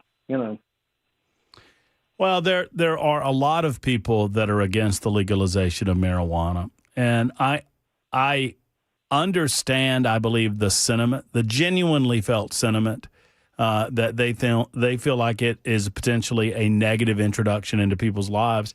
But my response to that has always been, Michael, it's already here.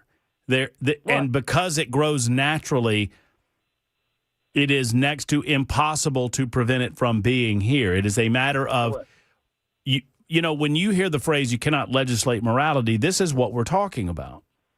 Yeah, exactly. So, I don't, I do believe that this will hurt Republicans at the polls. That is not a reason to change your core convictions on this matter necessarily, but it's a part of it. The mood of the nation has changed.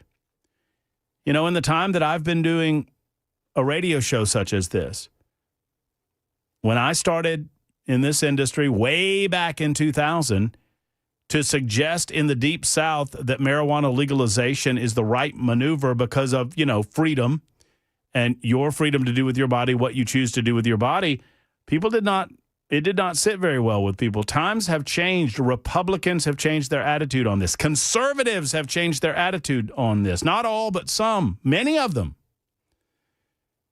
And a recognition that there are many people that are law-abiding but for using marijuana, and these are conservative voters that will turn their backs on you. I had people earlier today on the super text line saying, I'll stop voting Republican. I'll stay away from the polls. I probably won't vote. I'm not making this up. I can read them to you. Saying I'm not suggesting that I'm voting Democrat because those people are crazy, but if this is the way the Republicans want to act on this issue, I'm out. I had someone tell me today that they're predisposed to vote J.D. Vance in 2028, but if J.D. Vance is taking an anti-marijuana stance and there's Gavin Newsom with a pro-marijuana stance, that might be a deciding factor. Should it be? I'm not saying it should be, but it is. People have moved on this issue in a tremendous fashion. And, oh, by the way, we're not talking about recreational marijuana. We were talking about THC-based product. We're talking about hemp-based product. And we're talking about sliding this in an appropriate bill in a fashion that just seems unseemly to me. It is 10 minutes until 5 o'clock on Super Talk 99.7 WTN.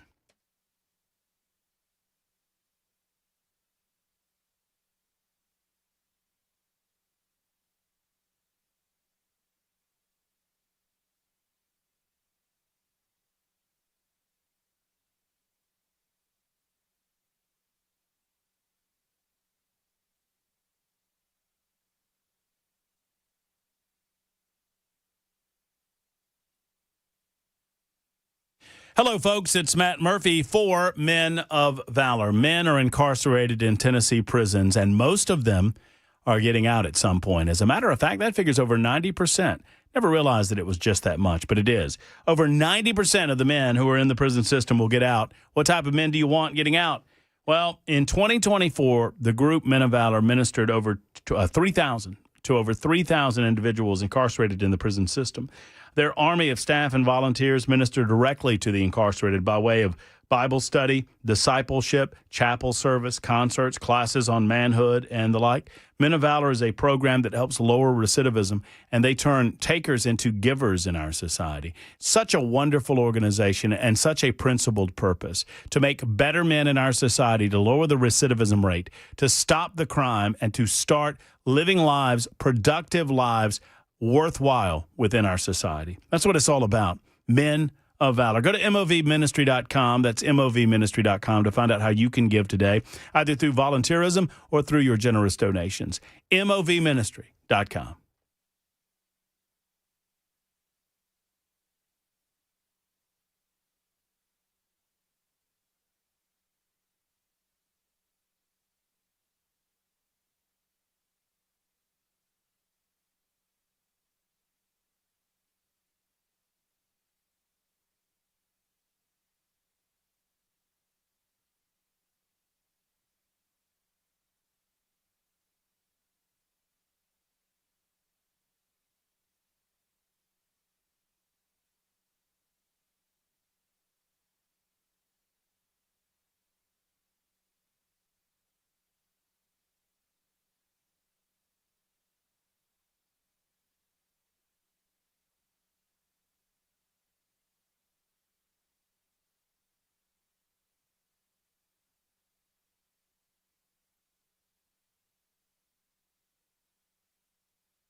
Friends, Genesis Diamonds presents their Holiday Love event, the biggest and final sale of 2025. Mark your calendars for not this weekend, but next weekend, November 21st, 22nd, and 23rd. Enjoy incredible store-wide savings of 20, 30, and up to 35% off. Engagement rings, earrings, pendants, bands, bracelets, something for the holidays or something for that special someone just because maybe it's a fall/winter engagement that you're thinking about. Acclaimed designers will be here with their entire collections. Get moving on fall engagement, as I mentioned, or shop early for Christmas. Reward yourself today with a stunning Rolex. Whatever the occasion, do not miss miss this incredible event. It's the last big one of the year, exclusively at Genesis Diamonds. Green Hills and Cool Springs, November 21st, 22nd, and 23rd. It's the big fall sale event. Folks who have been around for long know that this is the big one, and it's happening at Genesis Diamonds November 21st, 22nd, and 23rd. Be there.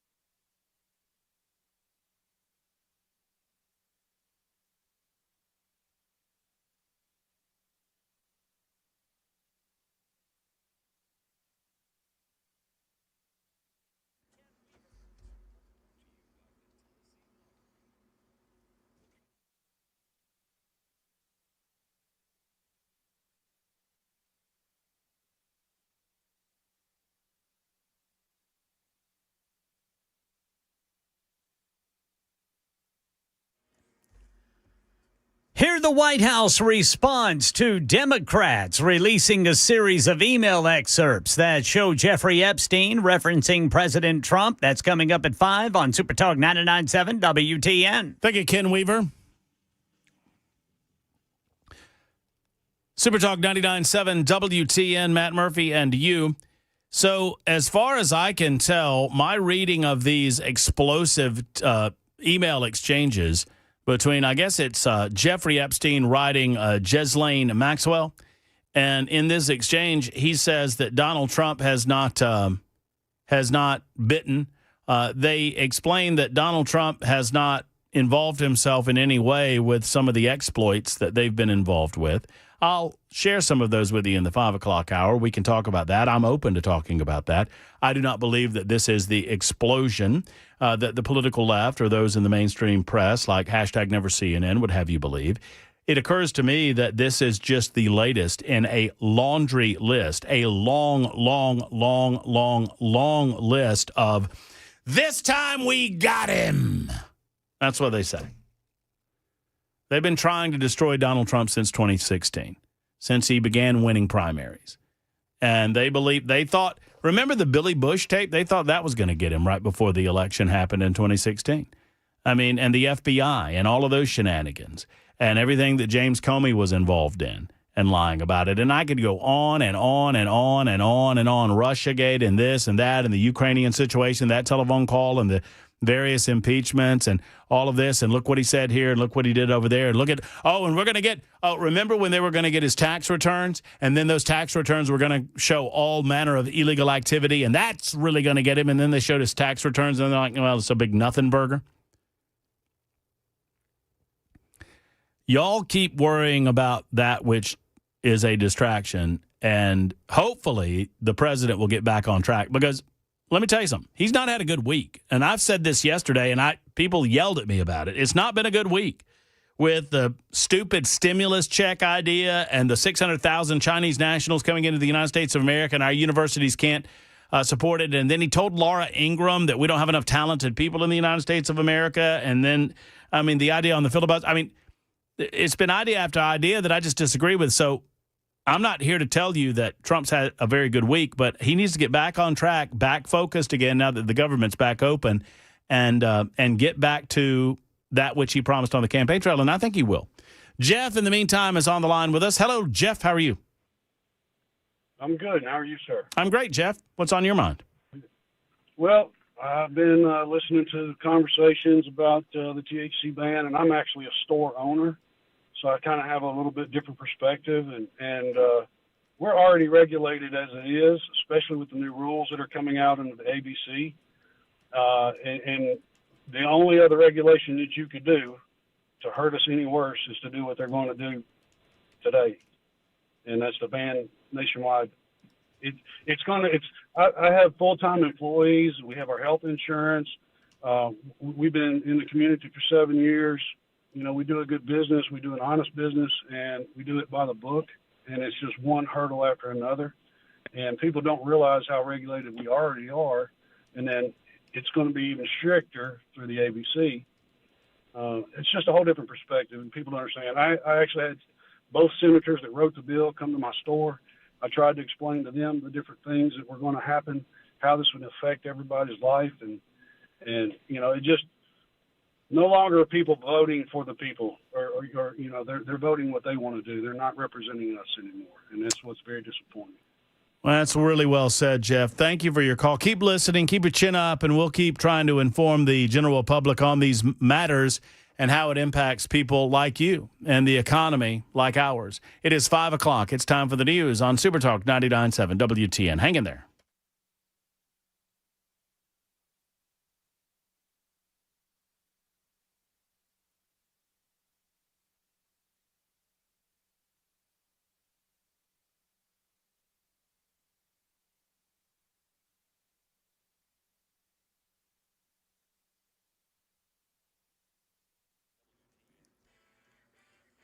Five o'clock on the dot. I'm Ken Weaver with your top stories. Got the full forecast and traffic in 5 minutes. And in our nation's capital, the 218th vote needed in the House to pass a resolution that calls for the release of all of the Epstein files is officially sworn in. Justice cannot wait another day. That's Arizona Democrat Adelita Grijalva, officially sworn in 7 weeks after she won a special election. Caroline Leavitt, during today's White House press briefing, responded to Democrats on the House Oversight Committee releasing a series of email excerpts that show Jeffrey Epstein referencing President Trump. This administration has done more with respect to transparency when it comes to Jeffrey Epstein than any administration ever. In fact, this administration, the Department of Justice, has turned over tens of thousands of documents to the American people. We are cooperating and showing support for the House Oversight Committee. So these Democrats say Epstein wrote to his now convicted accomplice, Ghislaine Maxwell, 3 years after pleading guilty to sex crimes involving a minor, telling Maxwell, quote, "I want you to realize that that dog that hasn't barked is Trump." Epstein adding that an alleged victim whose name was withheld by House Democrats, quote, "spent hours at my house with him." Starting today, Tennessee SNAP recipients get 65% of their November benefits due to the ongoing federal government shutdown. Those scheduled between November 1st and 12th should see them already, while others will be getting theirs on their regular date. The remaining benefits to be issued once the federal funding resumes. Speaking of that, now, hearing the bitter recriminations from our leftist colleagues, it seems unlikely we'll see much bipartisanship today.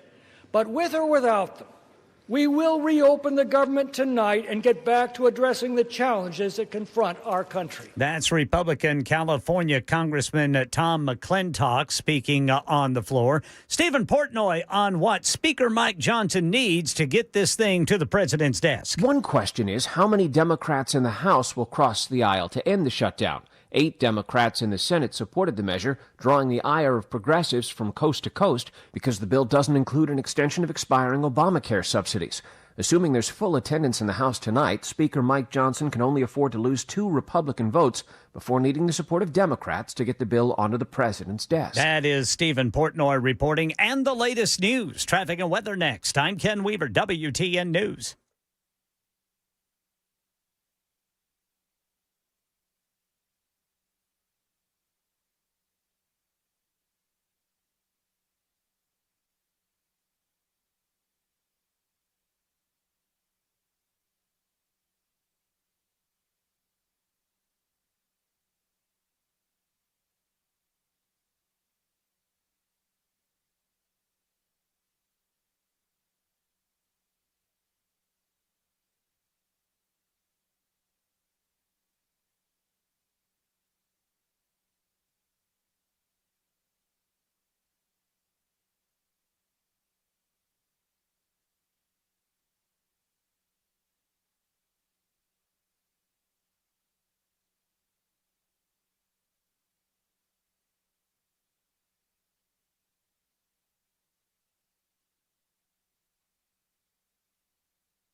Glencliff still seeing a crash 24 eastbound before Briley Parkway South. On the west end, police reporting a wreck 440 westbound before exit 1. Eastern Split, a crash 24 westbound right there at exit 52 AB. Then Talbot's Corner 24 downtown westbound right before 65.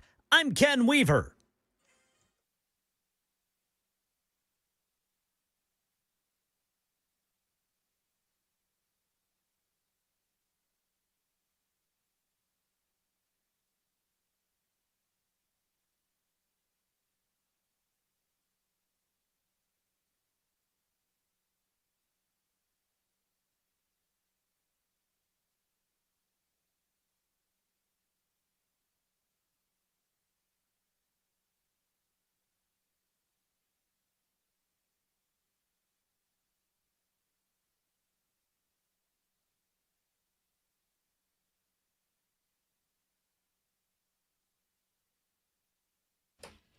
Back after it, halfway home, Matt Murphy Show, Super Talk 99.7 WTN. I thank you for being a part of the show. Whatever time you're able to give us, we certainly appreciate that. It's 6 minutes after 5 o'clock on Super Talk 99.7 WTN and all throughout the Central Time Zone. It is day 300 of Donald Trump's second term as President of the United States of America. That's out of 1,460.5, so there's plenty more of this where this came from. It is a Wednesday edition. It is episode 923 of our gatherings together. And on these Wednesdays around this time, we are pleased and proud to welcome our good friend Cameron Smith. He writes for the Tennessean. He writes all the best words. I say all the best words. We also host a podcast called All the Best Words, and you're invited to go and check that out on a platform of your choosing. YouTube, I think, is where we of are your normally. choosing. Yeah, platform of your. I think we're on other places. I'm not really sure, honestly. Yeah, if you're looking for us on Snapchat, it's going to be tough. So I've don't never choose. been. Have you ever been on Snapchat? Don't choose that one. Have you ever been on Snapchat? Yes. Oh yeah, you have boys, right? Yes, and Yeah. I have to. So the young ones now. That is how they text. Why are you so short today? Because the dang chair you switched out. It's super weird. I was trying to do a solid to our guests, and it failed. Jackson and I tried to switch out, the broken chair that you were making fun of us about with the pew, pew, pew thing, and it looked like a gun. Yes, and it's better to not get my arm cut open. And but so I'm we just tried. We shorter. switched it out thinking it would be better, and it was not. Although it works for me because everyone's lower than me now, so, Now I know how Georgia feels when they play Alabama. You a little nervous? About what? About the game this weekend. Oklahoma? Yeah. Yes, absolutely. So am I. Yes, they're good. You know how many times Alabama's beaten Oklahoma in the regular season? I do not. Ken, do you know how many times Alabama has beaten Oklahoma in the regular season in the game of football? Fortunately, Oklahoma's 4-0. Ooh. But when it counts, we're 0-2. And I'm talking about the postseason because Alabama put a whooping on us. It's Mateer. I mean, if he can really gun It's it, all about Mateer. He's the linchpin. It's all about whether or not their defense can get to and disrupt Ty Simpson. Yeah, we cannot let Ty just sit. If you let him sit back there, if we let him sit back there, he is going to light us up. Well, you could say that about any team. I mean, Ty Simpson, if he gets a little time, This is the happiest time. Oklahoma's got a great defense.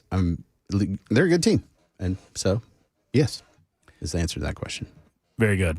So, what would you like to talk about, Cameron? I feel like you're a friend of the show. You're more than just a guest. You're a regular. Yes, sir. You're a component of the Murphy Show. But I feel like I should give you dealer's choice here. It's sort of like a friend with benefits. Yeah, sure. Yeah, so to speak. If you want to make it gross, let me throw up in my mouth a little. Sure. It's Wednesday. It's fine.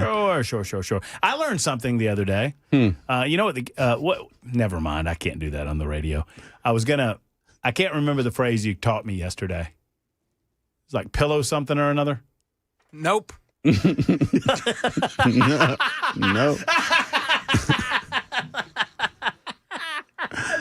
Jackson's like, value my job. No. And I didn't teach you. It was Joseph Bonanno of 3HL. Okay, fine. I think I remember it. So it is a target-rich environment right now for punditry. Trump is famous for saying that they're not sending all their best people. Here recently, he said we don't have the best people either here. He did. Which is weird. The Laura Ingraham interview was a mess. It was. And I love the man. a mess. And I like Laura Ingraham too. So I think she did her job. Yeah. 100% she did her job. And she did her job in a relatively respectful way. And he was respectful of her. Yeah. In as much as they were disagreeing. Oh, we're not going to agree on this, so that's fine. But I just think some of his positions on a couple of these issues, I mean, particularly the 600,000 Chinese nationals coming in. Chinese students, yeah. Yeah, the students. And the only way that we can support our university, well, the hell with these universities. If our universities can't exist without Chinese students coming from China to go to them, then maybe they shouldn't exist. Well, this is what happens when you have like sort of government off the cuff, right? Trump goes off the cuff. He just says, here's what I'm thinking and feeling. And he just had a string of zingers that doesn't even make any sense. The idea that 600,000 Chinese students at our universities is the most MAGA thing ever is just not true at all. But our man can have a bad week and we can still support him. And Sure. I feel it's important to say that because people get their booties hurt a lot if they feel like you're coming after the guy. But it's 600,000 Chinese. Mm-hmm. I think his thoughts on the filibuster were misplaced. That's a policy thing. It's just Whatever. wrong on a nerdy policy thing. 200,000 in stimulus. No, thank you. Please stop. We don't need more free money. Right. From This a was federal the government. this was the tariff $2,000 thing. Yeah. Then they it's kind of just- walked back and said that can come in many forms. Sure. And then and the other was the 50-year mortgage. Yeah. No, thank you. We don't need to loosen lending practices to make us slaves of the bank even further. No, thank you. Well, and this is like super great for like already rich developers, right? It's like, oh, you don't have to like price your product competitively because you can get what you want now, Right. and we'll just enslave the buyer. Yeah, so continue to charge $2 million for a $1 million product, and we'll just stretch it out longer. Yeah, this was just... You know, can I just... Yeah, go ahead. The one of the first things I learned, I had a great mentor in my life, and you know, because my grandpa was my grandpa, and he was common sense, salt of the earth, but he wasn't wise in the ways of some of this crap that you have to put up with, like financing and all of that. But I had a woman that I called her mama because she was like my mother. She helped me get into college. She helped me fill out the financial aid papers. Her name was Mary Ruth. And Mary Ruth taught me about car buying. And she said the first thing, when you walk onto an auto lot, the first thing they're going to want to know is how much are you looking to pay a month? And from there, they are going to walk back to the least expensive automobile that they can get you in, and they're going to maximize their profits by stretching it out over these monthly payments, and you're going to pay out of the wazoo through finance charges. Right. So do not dicker around with how much are you looking to pay a month. The purpose of negotiation is to negotiate what the value of the product that you're buying is, and then we'll talk about financing later, right? Right. So if you give them that benefit in house buying, they're going to use it. And, oh, well, what are we looking about getting you into? And then if you're not concerned about the value of the product that you're buying, I promise you they're going to charge more. Yeah, of course. Than they should. Yeah, and this was just like a head scratcher. And then, you know, this week was even weirder here in the state because we were piling on Governor Lee for saying, hey, you know, people in New York who don't like socialism, bring your business here. And that seems so obvious to me that that's a good thing, that we want jobs and opportunity. And yet we had he who shall not be named and other conservative-y types saying, well, we don't want that. And then sort of like maybe we want the good ones. Come on. What are we doing? Well, and you're referencing state Senate candidate Gary Humble, who is running in the 27th district in the state of Tennessee to be the next state senator. I think that seat is currently occupied by Jack Johnson. Didn't he already lose? He did lose to Jack Johnson. It was like a 52-48 deal, I think. Yeah, sure. But he's running again. And, yeah, his knee-jerk reaction, which he's regularly said that, you know, Bill Lee's not conservative enough, and And I don't see it. I understand people's frustration over the COVID issue. By the way, that was not unique to the state of Tennessee. Every state in the union had frustrations. And, oh, by the way, I need to remind you folks of this. Tennessee was one of the top 5 in terms of reopening. Yeah. I mean, they were before a hell of a lot of states, including the one that I was in, Alabama. I was in Alabama screaming, Florida's open, Tennessee's open, why are we not open? So, I mean, it could have been a hell of a lot worse. Point being, apparently he's just going to be against anything that Bill Lee's for. And so when they do this stupid thing in New York, selecting a socialist to be the mayor of New York City, as Cameron notes, Bill Lee comes out and says, hey, if you're a business owner and you're a little worried about that and you're of a like mind, come on down to the state of Tennessee. We've got low taxes. We believe in freedom. We believe in security. We believe in jobs. And we've got a great workforce. And it's not like we don't advertise that. Right. Hey, I don't know if you know this. We're a real conservative state. So if you're super liberal, it's going to be tougher here. Right. Right? Right. You already know that. And for the most part, and so the concern is, and I heard from a lot of people that said, we're full, we're full, we're full. Well, are we? No. I don't think we're full. No. And I thought we want to promote and advance freedom and liberty and free markets. I got 5 boys. They're going to need jobs. Right. So, let's create more opportunity here. I guess. So I heard a lot of people that were very frustrated about family farms becoming, developments. Okay, I understand that. And I sincerely do understand that. But that's not what we're talking about. We're talking about attracting companies like Oracle. Do we not want companies like Oracle in Tennessee? Do we not want Elon Musk investing in Tennessee? Do we not want companies like In-N-Out Burger moving their headquarters to the state of Tennessee? Can we talk about the family farm thing? Yeah, well, sure we can. I worked on Bill Prim's farm at the corner of Concord Road and Edmondson Pike as a kid. I worked on Billy Edmondson's dairy farm that's now the Governor's Club. I have a sense of nostalgia for the family farm. Are we actually saying that we need to tell farmers that you've been busting your can your whole life and you have an opportunity for your kids to have generational wealth? And no, you can't do that. You can't sell. Right. Or you can sell, but we get to tell you who you're allowed to sell to. You know who does that? Socialist. Right. Well, and my point is, if and there are areas, I want to say, and I could be wrong, and I'm not trying to call you guys out. Y'all correct me if I'm wrong, but I think Cottontown is this way, where if you decide you want to live in a community of like-minded people that don't subdivide, there are places for you. Yes. Yes. I mean, where they won't sell under 5-acre parcels to people to keep the subdivisions out. Run for a city council. Local government can determine zoning and determine particulars about that type of thing. And let me explain. And I'm a radical on this. I'll be honest. That I believe that people who own property and have cash should be able to make decisions for themselves. And if you don't like their decision, go buy it. And that happens, and I'll say it happens in Williamson County all the time. Everybody wants to be the last one in. They want to say, well, it's a shame that the family farms are going away while they live in a multi-million-dollar home on an old family farm. Yeah, and the development that they live in is called Grump Farms or whatever. And why do you think it has that name? Oh, I don't know. Dude, because it used to be a farm. Dude, I live in Scales Farmstead. See?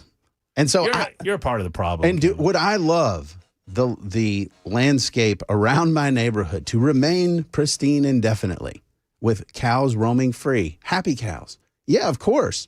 But you know what? For, I don't know, $500 million, I can have that. It is a local issue for individuals within local communities. Like if the people of Nolensville went to the city council of Nolensville and said, we do not continue to have the infrastructure available to continue these developments, and we're not paying you any more money to provide that infrastructure. That's something that needs to be taken up locally, and that's fine. That's a great local debate to have in these communities. But to suggest that that is a state or a federal issue or whatever, and oh, by the way, government serves best, that serves only when absolutely necessary. And I'm with you, and I'm kind of a radical on this point too, that if I have something to sell and someone wants to buy it, how dare a third party come in whatever that third party's interest is and tell me that I have to manipulate the terms of the sales between two willing parties to fit their desires, their need. You don't have anything to do with this. Yeah, where the Governor's Club is right now, it was a dairy farm. I used to hunt there, and you know what's really hard? A dairy farm. And to me, to tell that family, hey, you can't sell this land to a developer and then go buy another farm further out so you don't have suburbia encroaching on you, is insane. Because who am I to tell them what they need to do? And I get it. I understand it. I like pretty stuff too, but pay for it. Don't use government to get what you want, because that just makes you a socialist. 1636, I was just kidding. Sometimes my snark gets ahead of me. While you were talking, I went on the super text line, and 1636 says, we're full. And I said, you from here? And he said, yes. 1.25 hours of traffic every day, one way. I'm sick of it. And my response was, I hate electricity. I mean, look, and I'm 1636, I'm just joking. Please don't be mad at me about that. That is a joke. The point is that you know who really, really hated the automobile? The horse and buggy people. Yeah. And you know what the horse and buggy people said? And I'm not knocking it. I understand that there's some legitimate debates to be had about, what the price of progress is. But the horse and buggy people said, y'all, we're going to lose. We're going to lose what we have. We're going to lose the quiet tranquility of our horse and buggies.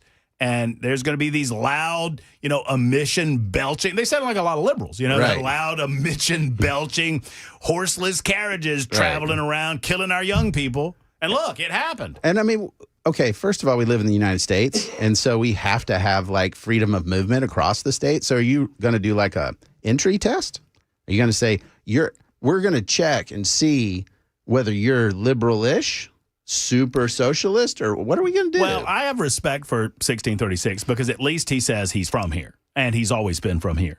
But what amazes me are the people that came from somewhere else, like Gary Humble, who 6 years ago was living in Texas, and now he's running around going, we're full in Tennessee. And like, what are you talking about, dude? I grew up here, so a lot of y'all are going to get bounced before me. And, I'm OG, so I feel very secure in my Tennessee. I'm not. I have to leave before Humble. I know. I mean, if we're just, yes, Jackson. Bye. Don't worry. He'll give you a pass, because he's the decider on this stuff. I guess so. I guess so. Me? I mean, no, not you. Not you. Of course not you. Yeah. Weirdo. Yeah. Who's the decider? Grumble. Gary Humble. He's Grumbly Humble? He's the one that gets to decide. Because after he made an ass of himself, right, coming out saying, oh, Bill, how dare you ask business to come to this state? No. And I'm like, and I pointed out, and I think that's kind of dumb. Yeah. And he went on his website, and he basically said, well, of course I'm not talking about the good people. Okay, here's a question for you. Well, then who's the good people? What's the most liberal company you can think of? Meta? I don't know. Maybe Google. there are more. Google? Starbucks? Okay, sure, Starbucks. Okay, Starbucks says, you know what? Washington gets too cold. We are moving our headquarters to Nashville.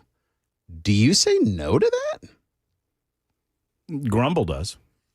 But that's my point. I mean, if they're we're going to invest, I don't know, a couple $1 billion. Oracle's pretty. It's my understanding Oracle's not exactly conservative. We don't. I mean, but they're building a gajillion-dollar campus on the shores of the Cumberland River, and Meta says I'm going to invest in $1 billion data center in Tennessee. Are you going to say, well, we don't think you hold our values? I feel like you might be too liberal with your data. Well, what we do want to do is and there's a legitimacy to reminding people what makes Tennessee so great, right? Sure. There's a reason why we have low taxation, relatively speaking, to the rest of the country. There's a reason that we enjoy some of the beautiful places that we enjoy.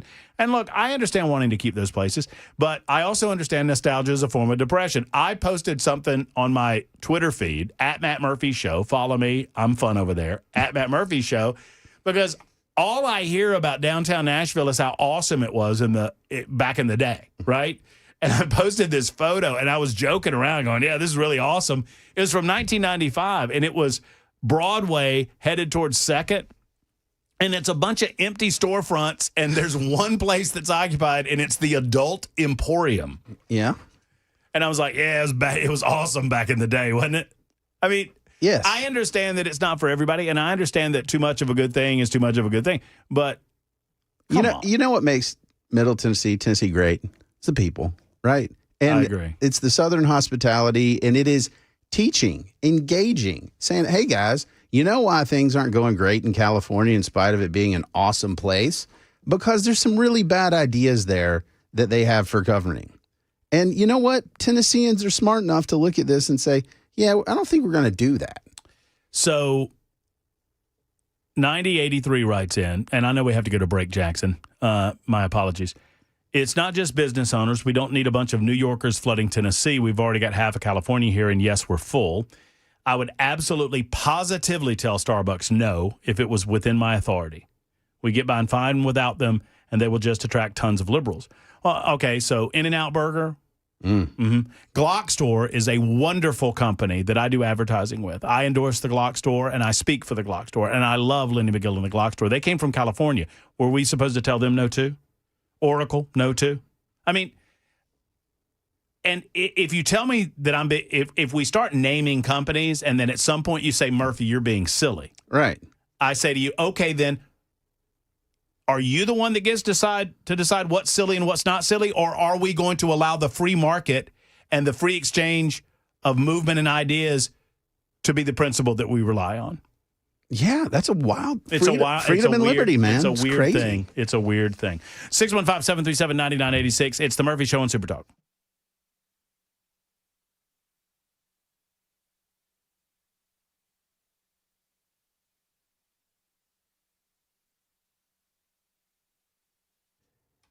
Hello, friends. It's Matt Murphy for the Wellness Institute of Nashville. My man, Kevin Mitchell, and Dr. Ashley are they're just the go-to gurus of all things spinal decompression here in Middle Tennessee. I invite you to be a part of it, and they still have the Big Daddy Trump special going on. That's $12 for a full examination, x-rays if needed, and they'll give you a comprehensive analysis and your first treatment right there in the office for $12. You heard me right, $12. Go to painisbad.com to find out more. That's painisbad.com. If you have back or neck pain, sciatica, a slipped or bulging disc, herniated disc, all can be relieved without the need for pills, without the need for shots, and certainly without the need for surgery. That's what it's all about, folks, is getting you back on your feet, getting you pain-free without having to have surgery. Let's do this. Let's go to painisbad.com online or give a call and schedule an appointment today, 615-246-5009. That's right, 615-246-5009. For our friends at the Wellness Institute of Nashville, they have my seal of approval.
Full forecast and traffic coming up in 5 minutes. Right now in our nation's capital, newly sworn in Arizona Democrat Adelita Grijalva is expected to be the 218th vote on a resolution calling for the release of all of the Jeffrey Epstein files. I will sign the discharge petition right now to release the Epstein files. Well, the White House says the Jeffrey Epstein emails referencing President Trump is a Democratic hoax and distraction from the government reopening. Democrats in the House Oversight Committee releasing those emails today. Here's Karen Travers, who says President Trump's responded too. President Trump says House Democrats are releasing these Epstein emails because they're trying to, quote, deflect on how badly they've done on the shutdown.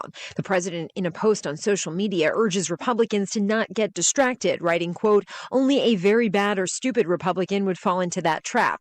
The president doesn't address any of the substance in the emails released today, including Epstein's claim that Trump spent hours at his house with an alleged sex trafficking victim. Karen Travers, ABC News, the White House. Well, Tennessee SNAP recipients are getting partial November benefits today. The Department of Human Services says 65% of benefits to be issued now, with the remainder coming later once federal funding resumes. House lawmakers debating that right now. Here's AOC. It is unconscionable that what we are debating right now is legislation that will give 8 members of the United States Senate over $1 million apiece. And we are robbing people of their food assistance and of their health care to pay for it. She's referencing one of the items in the bill that would allow senators to sue the government if their phone records are investigated without notice, which is apparently what happened under the Biden administration Department of Justice. House Speaker Mike Johnson has now said Republicans are going to introduce a bill to repeal that provision. That's the latest news. Traffic and weather next. I'm Ken Weaver, WTN News.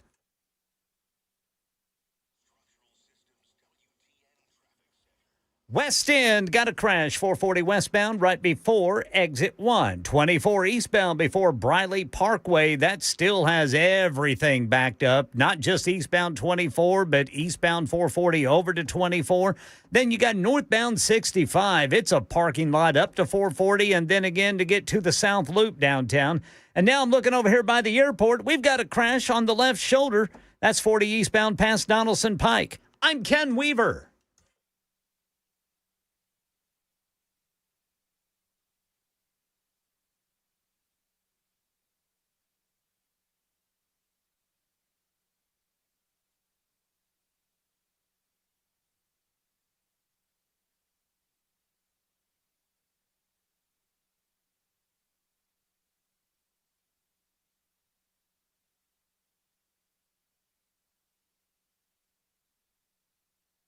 Hey, friends, it's Matt Murphy, and I want to talk to you about Safe House. You know, Mark and his team have put together some great holiday specials at Safe House. One of them involves Browning.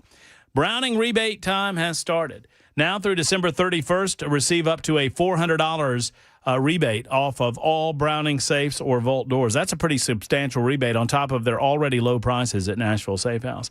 Nashville Safe House is the largest Browning dealer in the United States of America and has exclusive safe models no other dealer has. They also have the largest Fort Knox dealership in the Southeast, and they have an incredible selection of Fort Knox home and jewelry safes to choose from. Plus, so many other brands. They've got the Matt Murphy special right there in the showroom, right there in the lobby area. Ask them about that. Go see the straw that stirs the drink, Jill and her team. Go see Mark and his team. Go meet some of the fine delivery crews that will deliver your safe to your home.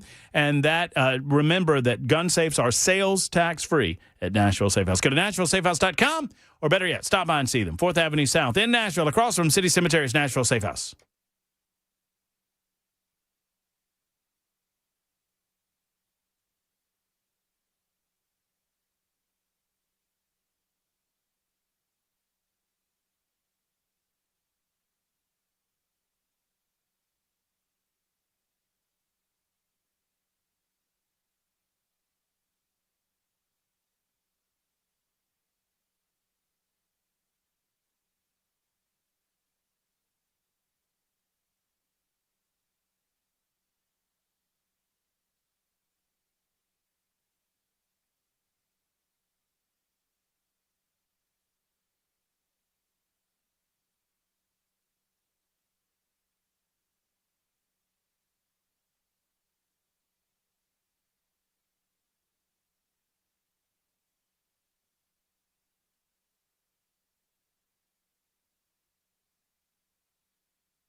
Super Talk 99.7 WTN. Listen, I love all of you guys, and I appreciate all of you.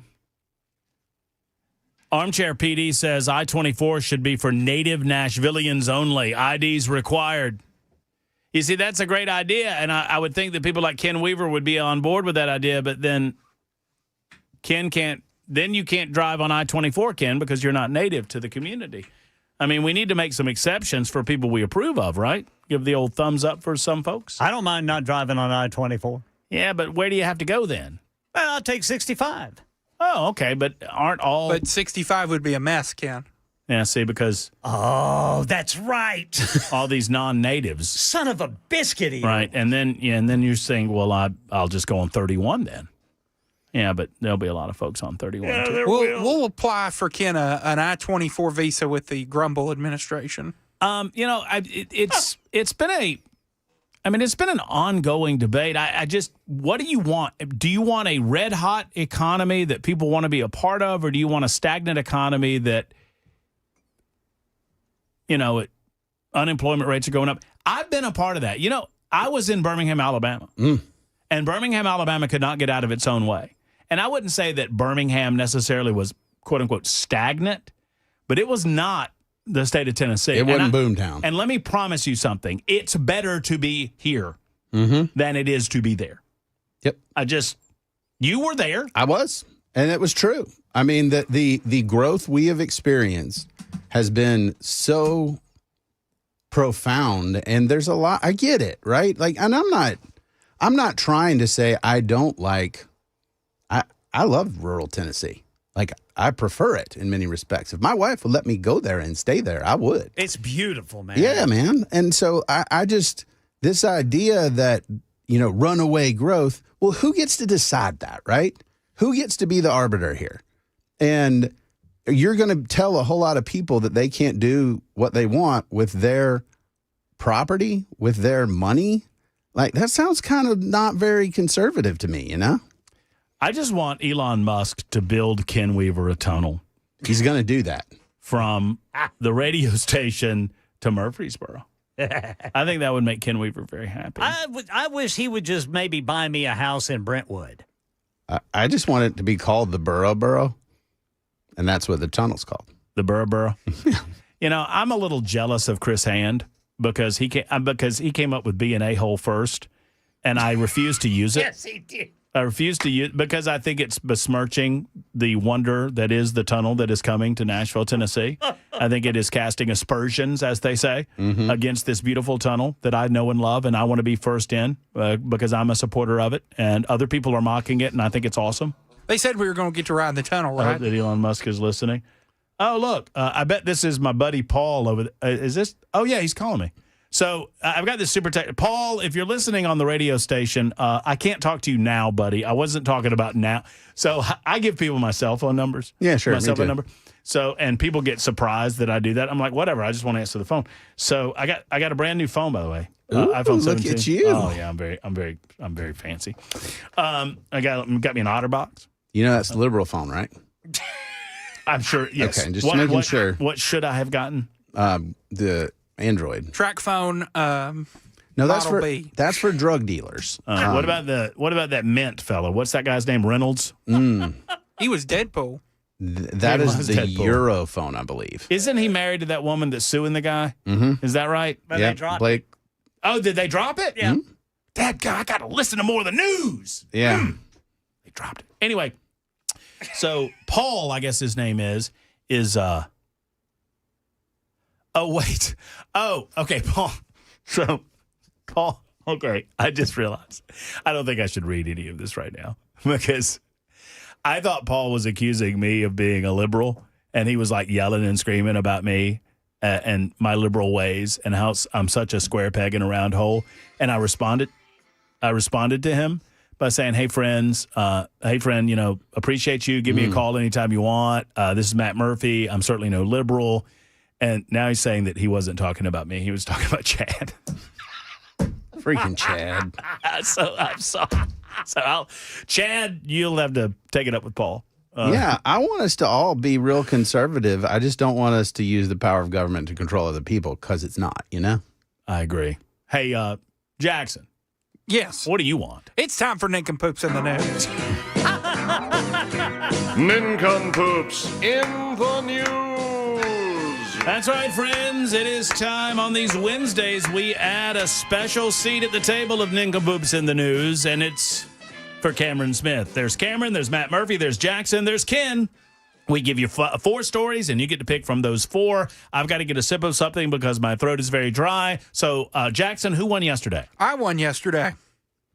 Wait a minute. Has anybody verified that? I won yesterday. Okay. Well, do you remember your story? I don't remember It was your something. story. I was the chainsaw guy butt-ass naked. Yeah. It was a winner, brother. It was a winner story. All right. Go right ahead, Jackson. Oh, we have another naked man, this time in North Charleston, South Carolina. Man arrested after doing donuts in a church parking lot in the nude. A man was arrested on Sunday night for allegedly doing donuts while naked in a church parking lot. Around 10:45 p.m., officers with the North Charleston Police Department responded to a report of a nude man driving recklessly on Nesbitt Avenue. When officers arrived, they found empty beer cans and tire marks consistent with a vehicle spinning in circles in a church parking lot. While patrolling the area, the officers received another call about a car stopped in the roadway on James Bell Drive with its horn blaring and traffic blocked. The driver, identified as 36-year-old Brandon Jordan of North Charleston, was found wearing only underwear and a tank top with a blanket or robe wrapped around him.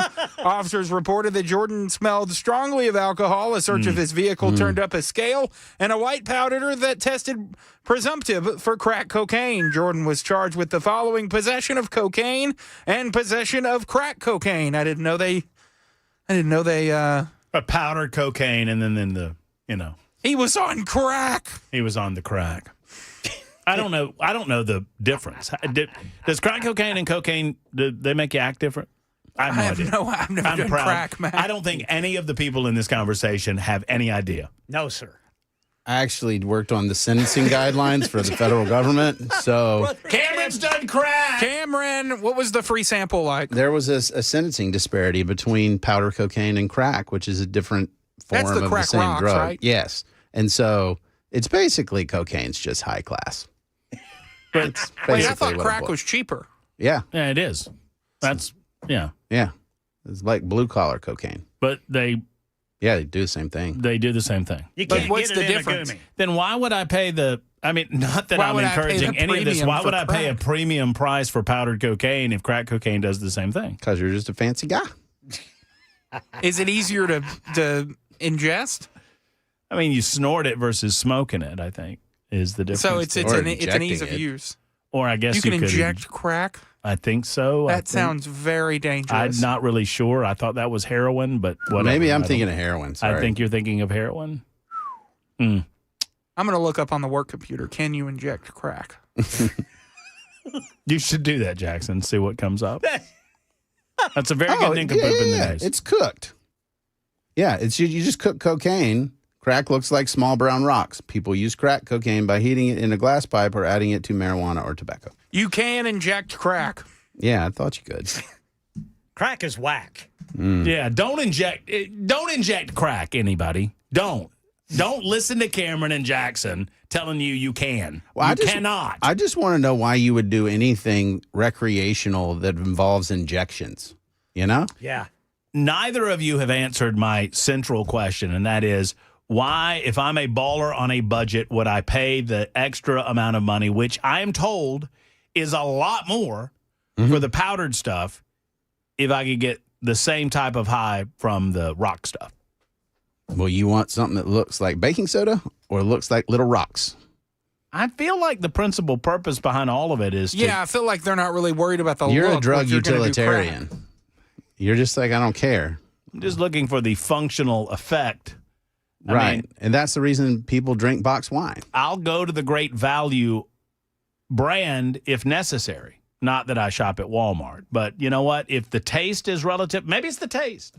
The taste of crack. Maybe, because I wouldn't drink an off-brand of, for example, soda, because, what was the crap that Winn-Dixie used to serve? My grandmother used to buy it sometimes. Dr. Thunder was a good one. Yeah. Dr. Thunder was good. Mhm. But the soda version of whatever that is, I think that's Sam's Club. That stuff sucked. And my grandma would buy that on occasion. I'm like, oh, come on. Can we just get some Pepsi up in here? And you said it just like that. All right. Okay. And when I'm talking to my drug dealer, I was like, oh, man, can we get some powder up in here? Yeah, man. Come on, guy. Yo. This is not a family show.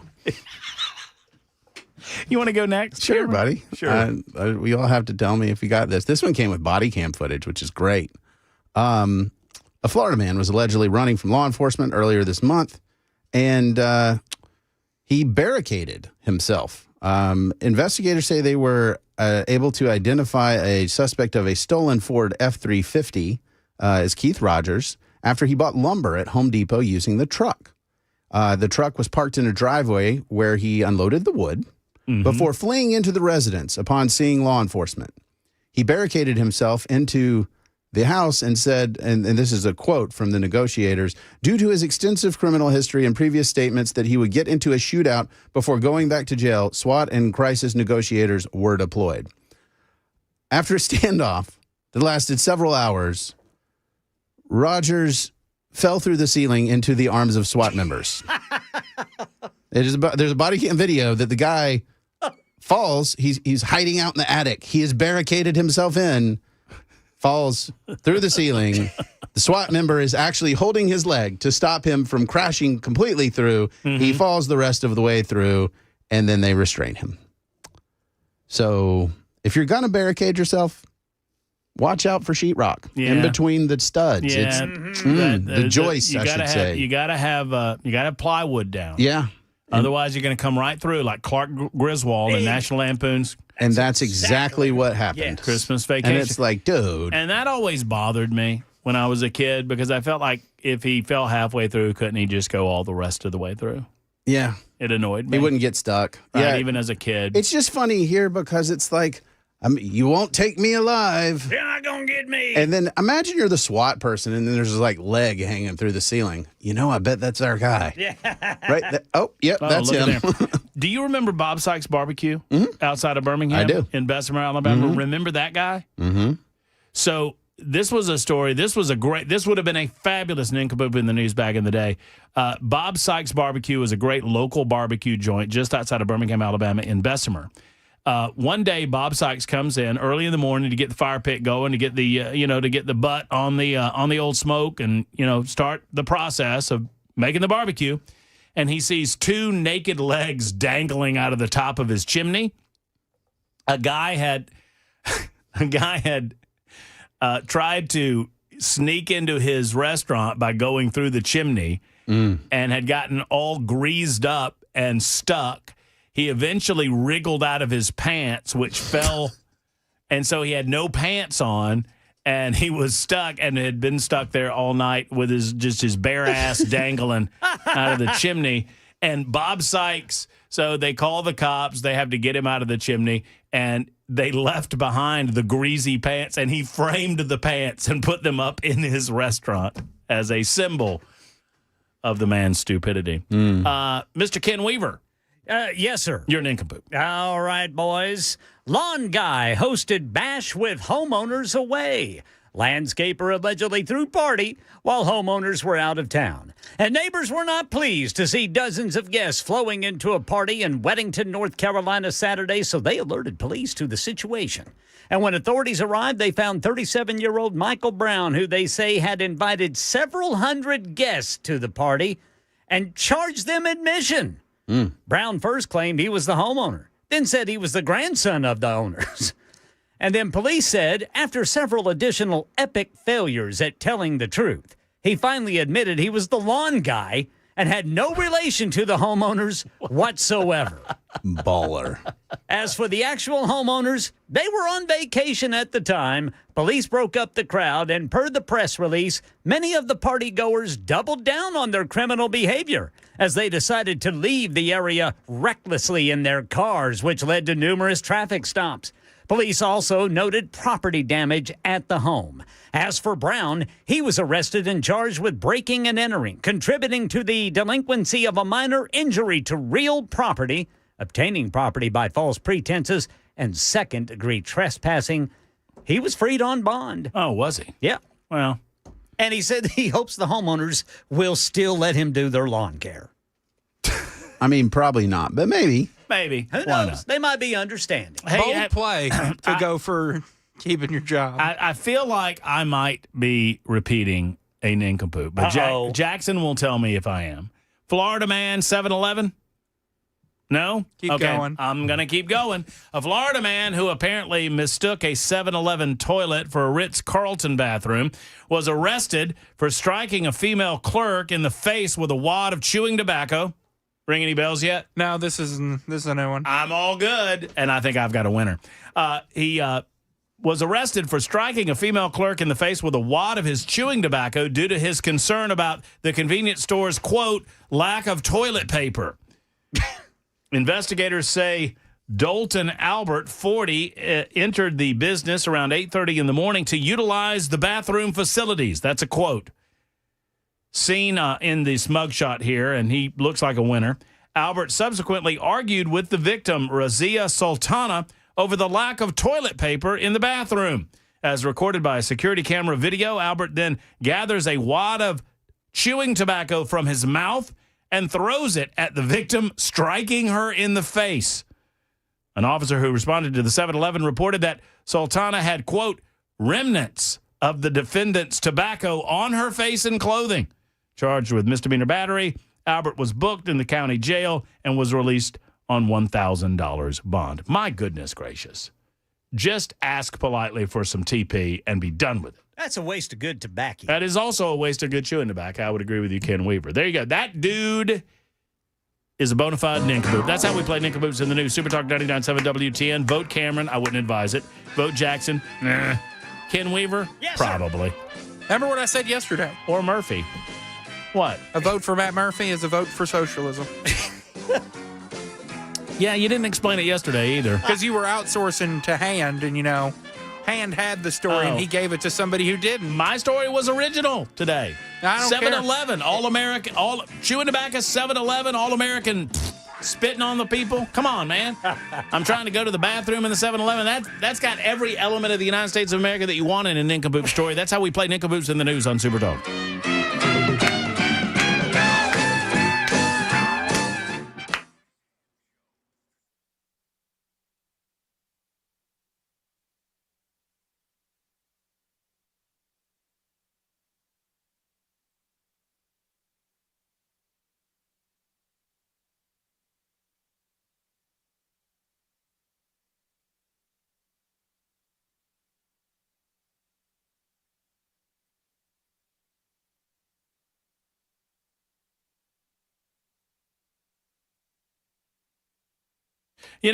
One time Lou Holtz, legendary football coach, said, before people spend money, they ask three questions. Can I trust you? Are you committed to excellence? And do you care about me? Well, friends, it's Matt Murphy, and Eurofix has a yes, yes, and a yes on all three of those questions. Back in 1999, owner Aaron Stokes was by himself in a one-car garage in downtown Franklin. A few months later, he moved into a shop in a barn behind his house so he could stay close to his family while building his dream of providing the best service, the best quality service on European vehicles at below dealer pricing. Fast forward to today, the barn's long gone, and they now have 5 separate locations: Nashville, Franklin, Belmead, Murfreesboro, and Mount Juliet, with one more to come. All work performed with a 3-year, 36,000-mile nationwide warranty and a rental car available at every appointment. So go ahead and ask yourself, can you trust them? Yes. Do they care about you? Of course they do. Are they committed to excellence? You bet. And I think you'll find yes, yes, and yes when you visit Eurofix. MyEurofix.com. That's MyEurofix.com.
So you're losing your hair and you need a simple solution that works. You want the best modern technology with top-rated physicians, something that is guaranteed. Gentlemen, you need advanced hair restoration. They've completely redefined hair restoration from the experience itself to their unmatched results. If you have a receding hairline, a bald spot, or thinning hair, ask them about their incredible FUE procedure. With advanced hair simple one-day treatment in a calm and relaxed environment, it is not if, it is how much. They've performed tens of thousands of breakthrough treatments, and get this, your own natural hair begins to regrow the very next day. No one in Nashville can offer anything like the advanced FUE found at Advanced Hair, and I highly recommend their team. It starts with your free consultation at 629-348-HAIR. That's 629-348-HAIR. You'll get $250 off if you qualify and 250 free hair grafts. Redefine your hairline with a team that's redefining hair restoration. 629-348-HAIR or online at advancedhair.com.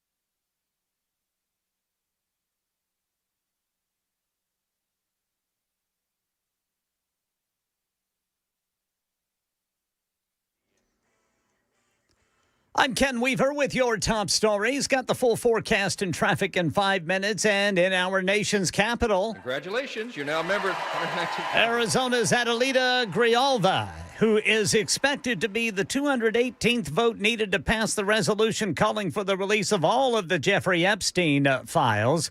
Tennessee 4th District Congressman Scott Desjardins weighed in on WTN's Matt Murphy Show. I don't anticipate that there's going to be a whole lot there once it does get released. Just because of the way it's gone down, they, act like we're hiding something. But, maybe there's some embarrassing things for a few people. But if there's criminal activity in there that's not being prosecuted, they need to be prosecuted. White House reacting to emails from Jeffrey Epstein that mention President Trump. ABC News White House correspondent Karen Travers. The White House says that House Democrats have, quote, selectively leaked emails accusing lawmakers of creating a, quote, fake narrative about President Trump. Press Secretary Caroline Leavitt says in a statement the stories are, quote, nothing more than bad faith efforts to distract from the president's accomplishments. She calls the release of the emails a hoax and distraction from the government reopening. Karen Travers, ABC News, the White House. Yeah, in one April 2011 email to co-defendant Ghislaine Maxwell 3 years after Epstein pleaded guilty to sex crimes, Epstein wrote, quote, I want you to realize that dog that hasn't barked is Trump. He also claimed an unnamed victim, quote, spent hours at my house with him, according to the Democrats on that committee. And starting today, Tennessee SNAP recipients to get 65% of their November benefits added to their accounts. The Department of Human Services says the remaining amount to be issued once federal funding resumes. House lawmakers expected to vote tonight to end what has become the longest government shutdown in U.S. history. ABC News senior White House correspondent Selena Wang. Even if Republicans have everybody present, they can only afford to lose 2 votes. We are expecting most Democrats to vote no, considering the anger and frustration over the fact that after this weeks-long fight, they are not getting their key demand, which is an extension of those Obamacare subsidies. But look, you heard what Speaker Johnson said. President Trump has also been very optimistic that this is going to get across the finish line once it passes the House. It then goes to the president's desk for his signature, and all of that could happen within the span of tonight. That's the latest news, traffic, and weather next. I'm Ken Weaver, WTN News.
BNA, T-Dot says there's a crash on the right shoulder, 40 eastbound just past Briley Parkway. Tusculum, an injury crash. Old Hickory Boulevard just east of Nolensville Pike. And then look for West End Avenue just west of Bowling Avenue, a crash. And in Lebanon, we've got a stalled vehicle on the right shoulder, 40 eastbound at Gallatin, Tennessee 109, exit 232. I'm Ken Weaver.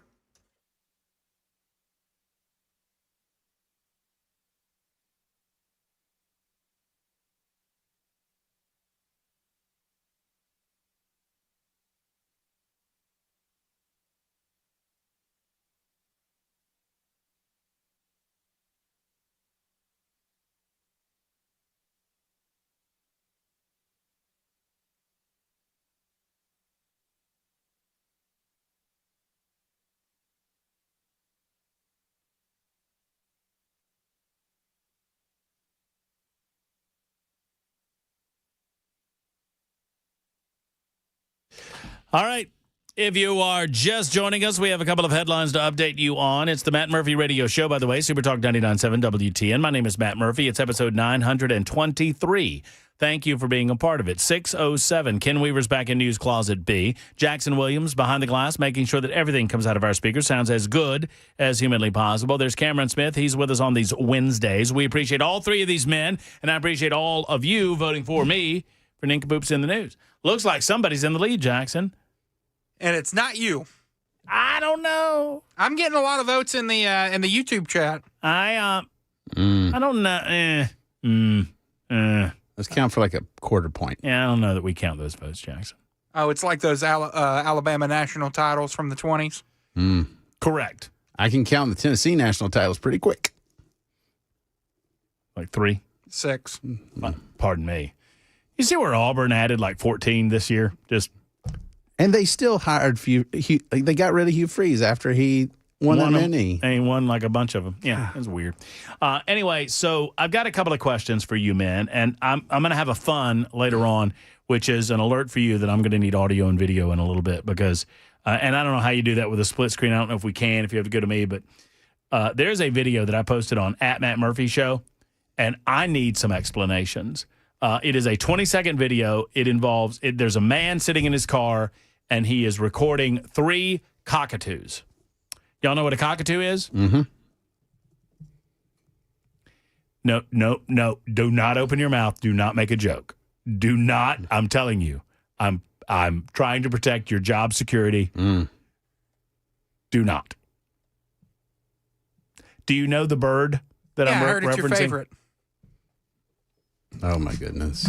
This is like being in my house. Yep. So I have many questions about this video. There are 3 birds, cockatoos, and they are sitting on this man's car. And I don't get it. And they're either domesticated or something, but I'll play that in just a little bit. In the meantime, we'll update you that the House of Representatives now has the votes to force a vote on whether or not to release all of the House materials that they have on the Jeffrey Epstein situation. Cameron, are you in favor of releasing all of this material to the general public? Absolutely. I am too. And I wish that we would do it right now, sooner rather than later. I do believe that it would be pretty funny if they got enough votes to, what is it called? Why am I not? Discharge petition. Discharge. If they got enough votes on a discharge petition, but then couldn't get enough votes to actually release it, I think that would be funny, but whatever. Well, that's the reason it has to be 218, right? Because in theory, if you can get 218 to discharge, you can get the 218 to release.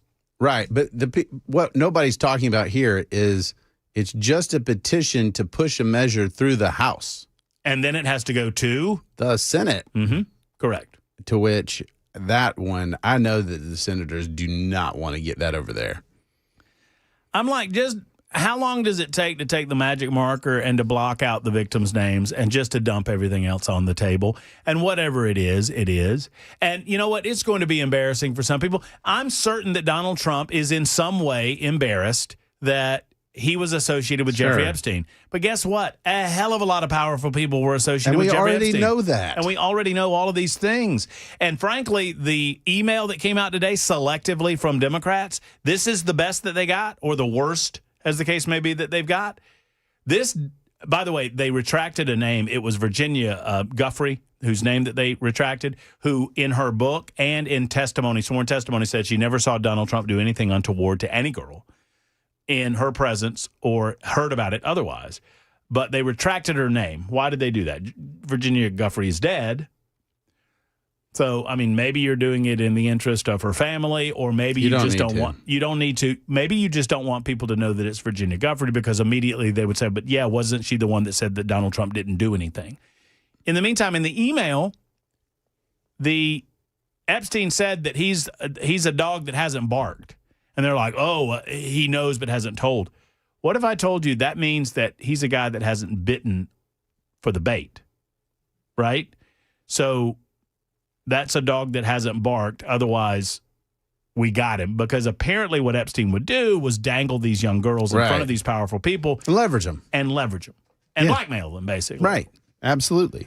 And if Donald Trump was the dog that hadn't barked, anyway, I'm all for releasing all of it and letting the chips fall where they may. Now, I have a question for you. I was made aware of this today. And believe it or not, I try to act with a certain level of discretion when it comes to individuals and their lives. Yeah, sure. Yesterday was Veterans Day, and I take that very seriously. Sure. I take stolen valor very seriously. But I also don't want to overreact. Question. If someone was appointed to West Point, I guess you get appointed. You get recommended and get appointed. If someone was appointed to West Point and they did not graduate, they left after a couple of years without graduating, would you consider that person to be a veteran? I mean, does West Point itself, do you have a rank? I don't think so. I don't think I guess you're a cadet. I mean, it's a government institution, and it is a military academy, but I think you're a cadet. Excuse me. You're certainly not an officer or anything. So that seems a little weird. Jackson, are you listening to this scenario? Yes. And I have a question. Okay. Wouldn't it be the same thing as not making it through basic? Yeah. I mean, kind of. It's more time. You spent more time. Yeah. But ultimately. So it was made aware to me. So this is someone who is a prominent member of a community within our listening audience, that every year on Veterans Day, they put up photographs of themselves as a cadet at West Point, and they talk about how important their experience in the Army was, how important it meant to them. And they present themselves in such a way that every year people flood their Facebook page with, thank you for your service. Thank you for what you've done to this country. And this person never corrects them. And I'm wondering if the audience feels like that's stolen valor. So I looked up the technical answer to your question. Okay. Cadets at West Point, like other service academy students, with the exception of the Merchant Marine Academy, are active duty military from day one. Okay. They receive military pay and benefits and are subject to the UCMJ, Uniform Code of Military Justice. And those service obligations begin immediately. Now, I don't know how that works if you leave. I think do you still owe service? I just, it was brought to my attention and it got me thinking enough. I don't want to accuse anyone. I mean, I don't want to have a knee-jerk reaction to this. I I've not served in any capacity. I did not attend West Point. So I'm not here to cast judgment on this individual necessarily, but to say that if you're doing it regularly on Veterans Day, it feels like it's being done in a way to draw attention to oneself. Yeah, it feels a little icky. Feels a little weird. Yeah.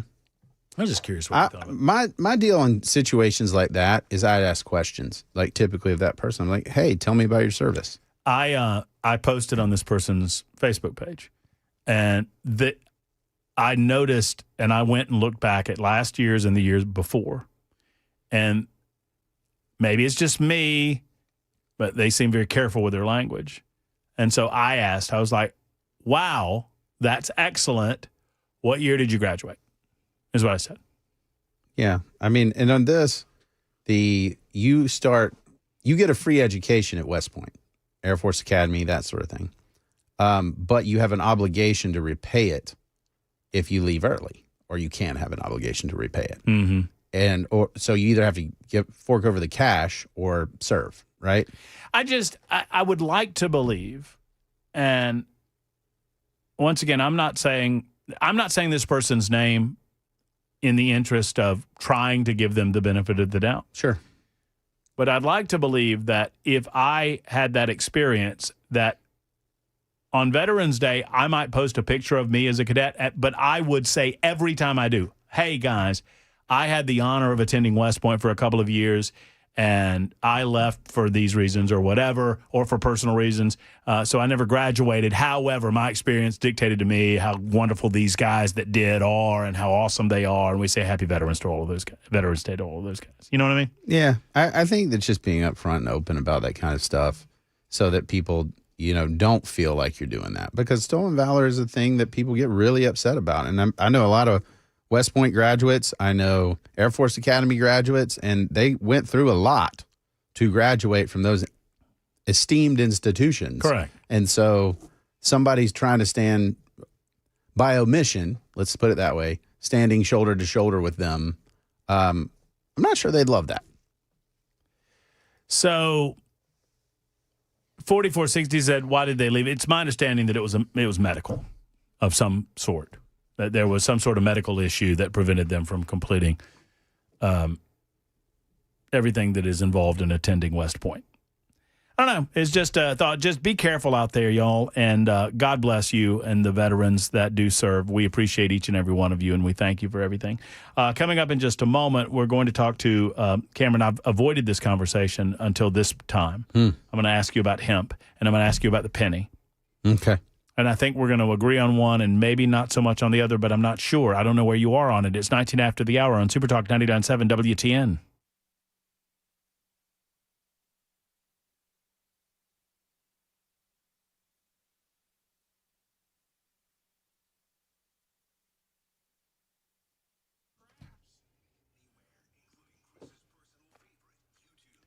Hey, friends, Matt Murphy for Cover Nash. Shane Ring and Cover Nash like to tell you throughout the course of the year, or at least I like to tell you for Shane, hey, anytime is quote-unquote open enrollment time with Cover Nash, because there are ways for you to leave negative experiences when it comes to your health insurance and get into a better situation all the times of the year. But if you are self-employed, if you are frustrated with your current employment insurance situation, or you simply are looking to check to make sure that you're getting the right coverage for you and your family, it's time to do that coverage checkup with Cover Nash.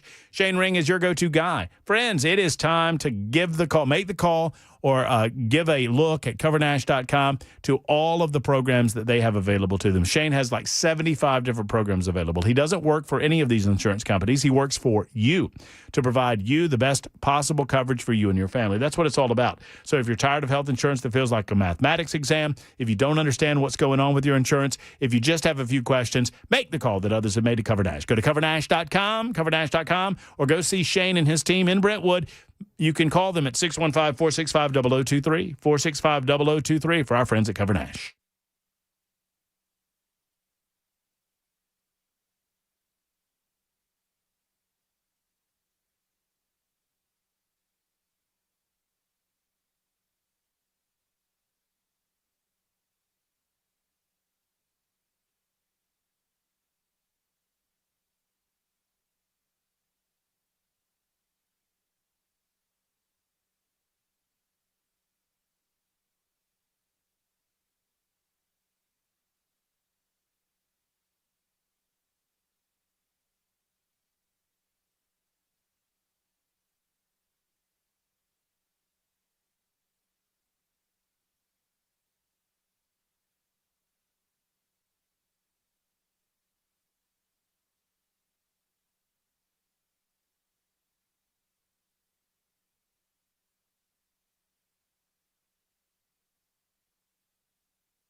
Super Talk 99.7 WTN.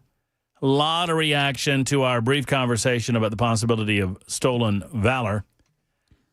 Lee, I don't think that's right, but thank you for your comment.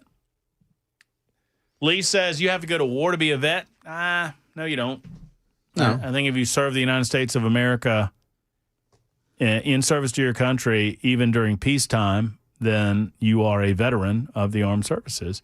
Now, I think there's something different to be said about a veteran within an armed conflict versus a veteran not. I mean, I'm not disparaging those that did not go to army. You know what I mean? I mean, there's a difference. I look at those two things differently. You have served in the U.S. Armed Forces and been released with a non-dishonorable discharge. Then you are a veteran. Mm-hmm. As a vet, you don't complete basic, then you're not a vet. And there was one other that said, you cannot be considered a veteran without 180 days of active duty. That doesn't include training. So, I mean, I'll defer to y'all on this one. I find it interesting. Y'all just be careful. And I would just warn folks out there, if you are in good spirit and you are coming at this in the right way, then just be careful about your language and be careful about assumptions that people make on social media platforms, especially if you are in a prominent position, like, I don't know, the superintendent of schools in a particular county where a lot of people know you and a lot of people look at your Facebook page. Well, a lot of, the thing that I've realized about a lot of people who've served, particularly people that have served for a very long time, is they're very proud of it, but they don't wear it on their sleeve. In fact, you have to sometimes be like, hey, did you serve? And like, yeah, I served 20 years. Yeah, 100%. No. So Danielle has a thought on this, 625. Hey, Danielle, how are you? Hey, Matt. Thank you guys for taking my call. Sure. I am from the county. I think I know who you're talking about. And yes, this particular person does have a DD-214. Yet there are a lot of prominent people who serve the certain county that we're talking about, the certain school superintendent who are Purple Heart, who are special forces, and they don't ask for those accolades. So I think my problem, I'm a veteran. I've served over 20 years and still currently serving. My problem with it is exactly what you said, is that they're giving the impression that they, serve their nation. Well, they went 3 years to a military academy, which is awesome. If I went to a military academy, I would brag about that as well. But it's the way that you don't correct people and you solicit almost the appreciation on Veterans Day. Right. And that's the disrespecting part. It's very narcissistic to me. So, yeah, I guess in the book of being a veteran, this person does have a DD-214. So if that makes you a veteran, then I would. And that's just that's the discharge paperwork, right? Yes, the 214 discharge paperwork. Yes, 100%. So in that sense, yes. But I think it would be nice if this person would correct their language instead of seeking accolades on a very special day for veterans. Yeah, great. Well, thank you for your service, Danielle. We appreciate that. Thank you. And I appreciate the perspective that you bring into the conversation. Jeff has a different perspective, this time on toilet paper. Hello, Jeff. Hey, Matt. Your nincompoop story there kind of hit home with me. I think you should have won. You might want to rename this section Nincompoops on the Phone. Uh-oh. What happened with you, Jeff? Going to this truck stop and everything and have to go in the bathroom there and no toilet paper. Mm-hmm. So, this is about noon or so down in Alabama. And I'm figuring, well, somebody's going to come in here and I can holler and tell them, give me some paper. Mm-hmm. Mm-hmm. And, 15 minutes goes by. Not a soul comes in. Man, that's I'm tough. Getting kind of nervous at this point, and so I get my phone out and I figure I'll call the front desk. Oh, that's a good plan. That's a good idea, Jeff. Yeah. Well, this being that there's more than one of these places in town, I called the wrong one and told them to bring me some toilet paper. Well, I sit there for another 5-10 minutes, and nobody comes. And I'm thinking, Jeff's thinking, what a jerk. He told me he was going to bring me some teepee. Mm-hmm. Yeah. So finally I called, and they said, oh, you're maybe talking about the other one. So I called the other one, and they finally got my message, and there's all women working there, so they can't really bring me any help. So about 5 minutes later, random guy comes in there and says, hey, I hear you need this, and tosses it over the stall. And being this is one of those bathrooms, didn't have no, they went green on me. They just had the hand dryer, no hand towels. So, yeah, I was getting ready to sacrifice socks at this point, but they finally come through for me. I don't know. We tell these stories around the campfire every once in a while, and I guess we're around the electronic campfire here tonight at 6:30 on a Wednesday evening. But you've not lived until you've had to sacrifice an article of clothing. Let's put it that way. And I think all of us at one time or another have been there. Reminds me of a poem that my grandpa taught me. You ever heard that one? Here I sit in a big caper. Already don't got no paper. The whistle's blowing, no time to linger. It rhymes with linger. Yep. Yeah. You get it? I do. Okie dokie. That's enough for me. Why when you're around me do I turn 16 or 14? It's all that I'm around. So. Yeah, that's right. I think the stink wears off on me. Tony and Yankee, we'll get to you in just a moment. I promised we'd get to the hemp issue, which Cameron and I were talking about off air. And I don't like this idea of the conflation, right? That's what seems a little skeevy to me. And I think that's the frustration that Rand Paul expressed the other day in the United States Senate. We'll discuss in a moment at 6:30 on Super Talk 99.7 WTN.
Hello, friends. It's Matt Murphy for Alpha and Omega Computer Consultation. So Michael and I sat down. We broke bread together at the Cracker Barrel before they tried to change the logo. And he talked to me about how the industry that he's worked in for so many years has changed over those years. And it's changed considerably. When he got into the computer industry in 1998, I mean, the internet was kind of a new thing, right? And there were not a lot of people doing what Michael was doing back then, and he has changed his policies and practices over the years as the industry has evolved. And you've got to be more assertive and more aggressive in protecting yourself now more than ever. If you're a business, you are at risk. And they understand that at Alpha and Omega, which is why they want to be your IT consultant team. They want to manage all of your all of the IT aspects of your company from beginning to end, which is why they call themselves Alpha and Omega. 24-hour-a-day protection from evolving threat, compliance for any and all industry, business continuity, and a fast local help desk are hallmarks of what they do. They're grounded in industry best practices, and they can support you in all of your IT needs, from internet to printers to servers, you name it, and they will do it and service it directly. Let them be your IT firm at Alpha and Omega. Alpha and Omega can be found at ANO.net. That's ANO.net, or call 615-784-0096. 784-0096 for Alpha and Omega.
Super Talk 99.7 WTN, Matt Murphy and you. I promised this. Let me get this video out of the way, then we'll get to more telephone calls. Tony and Robert want to talk about the shutdown and stolen valor, respectively. Cameron's in with us.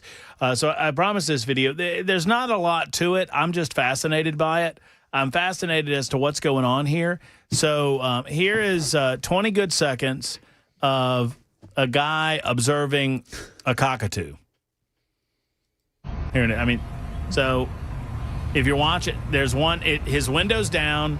There's a bird on his roof looking at him. There's a bird on his rearview mirror looking at him, and they're staring him down, and there's one on his hood, and they're just checking him out, and they look like they want some food, and we look to be outside of a gas station, and maybe he provided them a snack earlier. I want to feel like this guy offered them some delicious Burger King fries because he's outside of a Burger King, it looks like, or some sort of burger joint. I don't know if that's a Burger King or not. Maybe that's a Jack in the Box or something. But I want to believe that it is freaky. It's like a scene out of The Birds. The one right above him, so he looks up and the bird is looking right down at him like it's going to peck his eyeballs out. So There you go. That's what I do in my downtime when I'm not preparing for this radio show, which is apparently often. So the funniest part is Cameron didn't see the video. I did see the video. No, he watched. He didn't watch while I was watching. It's not very exciting if you don't see the video.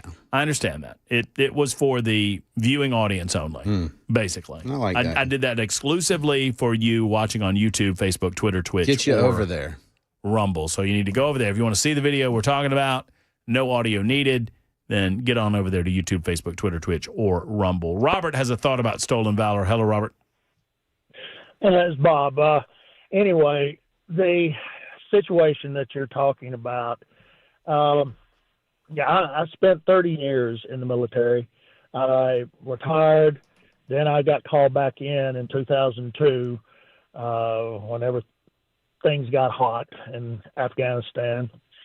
But I had a numerous amount of DD-214s because I was enlisted at first. Then I went to officer candidate school, got a DD-214 when I went from enlisted to officer. And, and then again, once I retired, I got another DD-214. I got back in.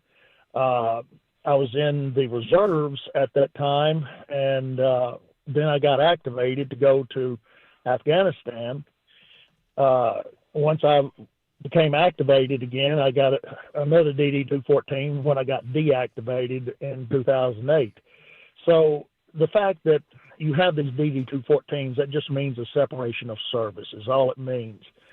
What you're talking about in this particular county, he got hurt while he was at West Point, and his back was the issue. He got separated, but he never served any active duty. It was just West Point. So that is not really. I mean, my son works at the White House, and he has viewed the same situation. So I do not see how in the world he can claim any kind of military status at that point. I know I've talked with our VSO for the county, and he said that, yes, the fact that anybody has a DD-214, they are a veteran, but there again, what kind of a veteran are you? Are you an active duty veteran? Are you a combat veteran? And there's various types of veterans as far as that's concerned. Bob, this is my take on it, and I'm not trying to be too mean-spirited to the person. I don't know the person in question. I was just made aware of this, but what I know is this. If my circumstances were what you just described, and I did this every year on Veterans Day, and I had all of these people on Veterans Day just lavishing me with thank you for your service, and thank you for being a veteran, and thank you for what you did for our country, I would correct them. That's just me. Now, maybe I haven't served, so I don't, I'm trying to be very respectful of those who have and not speak too much to it. But I feel like I would correct the record and say, y'all need to understand, I never got out of West Point. I would just feel it necessary based on what people were saying to me to kind of offer a correction of the record. I don't know. I know. Well, that's, I have talked with him personally, but he is just bent on it. He puts it up in the school board meeting. He puts it on his Facebook. Anytime he gets an opportunity, he wants that to be lavished on him. So, what is he just? Does he feel like that there's not a distinction? Well, I don't know. I mean, so he kind of doubles down on it. Did you question him on it or talk to him about it? Yeah, but I've got a DD-214. That's what he says. That's Okay. his answer. Okay. Well, I just, I guess if that's his answer, that's his answer. So yeah, that's his answer. Robert, thank you for your service. No problem. We appreciate you, and I do thank you for it. Does that make sense? What I'm saying is that I don't know. It just feels a little weird. Hemp is a little weird. Mm-hmm. Do you think that we should include an elimination of an economic driver in the state of Kentucky and in the state of Tennessee. It's my understanding it's like $25 million economy in the state of Tennessee. People grow hemp. Rand Paul was very upset about it. Apparently, it was a Mitch McConnell pill that he stuck in there. I wouldn't call it a poison pill necessarily, but it was a pill that got pushed into the ag budget. So I'm not a marijuana guy. That's just not my jam. Mm-hmm. But this is a political fallacy that we need to get over. Because I'll be honest, you go down on Broadway on a weekend, you're going to smell weed, not to mention the gummies, carts, all these other things. And so what are we doing? We were down with some friends of ours who came to the Auburn Vandy game Saturday. And we went down on Sunday to Skull's Rainbow Room, which highly recommended. It is a very interesting place on Printer's Alley. They now are a high-end restaurant. In addition to later on in the evening, they still do their little burlesque review, which is very interesting. Which involved one of my friends going, I knew it was burlesque, but I didn't realize it was stripping. Like, what do you think that was? It's like a fancy word for stripping. That's exactly. It's like it's a fancier, slower, version, a quaint version of stripping. But we were walking down Printer's Alley, and there was one of those little kiosks, and one of our friends said, "Oh, I didn't realize marijuana was legal here." Right. Because we were smelling it, we were seeing it, and I went, "It's not." And they're like, But this is what I think is ridiculous. Politicians use this as an issue, and they're like, well, we can't support that. It's poison our children. Mm-hmm. I'm like, your children can literally walk anywhere in this state and go get it. It's not hard to obtain. It's akin to trying to buy some beer. I issue all the time. I did it earlier today when we started the conversation. I said I got a $1,000 challenge on the table. Someone calls me and bets me $1,000. I bet you that I can leave this. I've never bought marijuana in this state and wouldn't want to, but I bet you I could go find it within an hour. You could not only go find it, you could buy it. I mean, that to me, and this notion of, well, these marijuana deals, you can get it everywhere. You can get it online. It is not hard to, there's no real government control of this right now. And what's hilarious is hemp and cannabis, well, they're both cannabis. It's the same plant. It's just lower THC concentrations. You told me something during the break. We were having a brief conversation about this, that the term marijuana came about to scare people? Yes. It was designed when the Mexican Revolution occurred, and there was actually, in the United States, a cross-border cannabis trade. But when we decided that, hey, this is the bad stuff, we decided to use that word that way to be like, well, this is a Mexican thing. And that's why it's there. All right, I'm going to have to revise my $1,000 challenge, because I feel like my $1,000 challenge is not going to be taken up because I give myself an hour. I'm going to revise it and say that I can get weed delivered to me in the studio, because I threw out this $1,000 challenge, and now I've got buddies going, hey, you need me to bring you some weed? Right.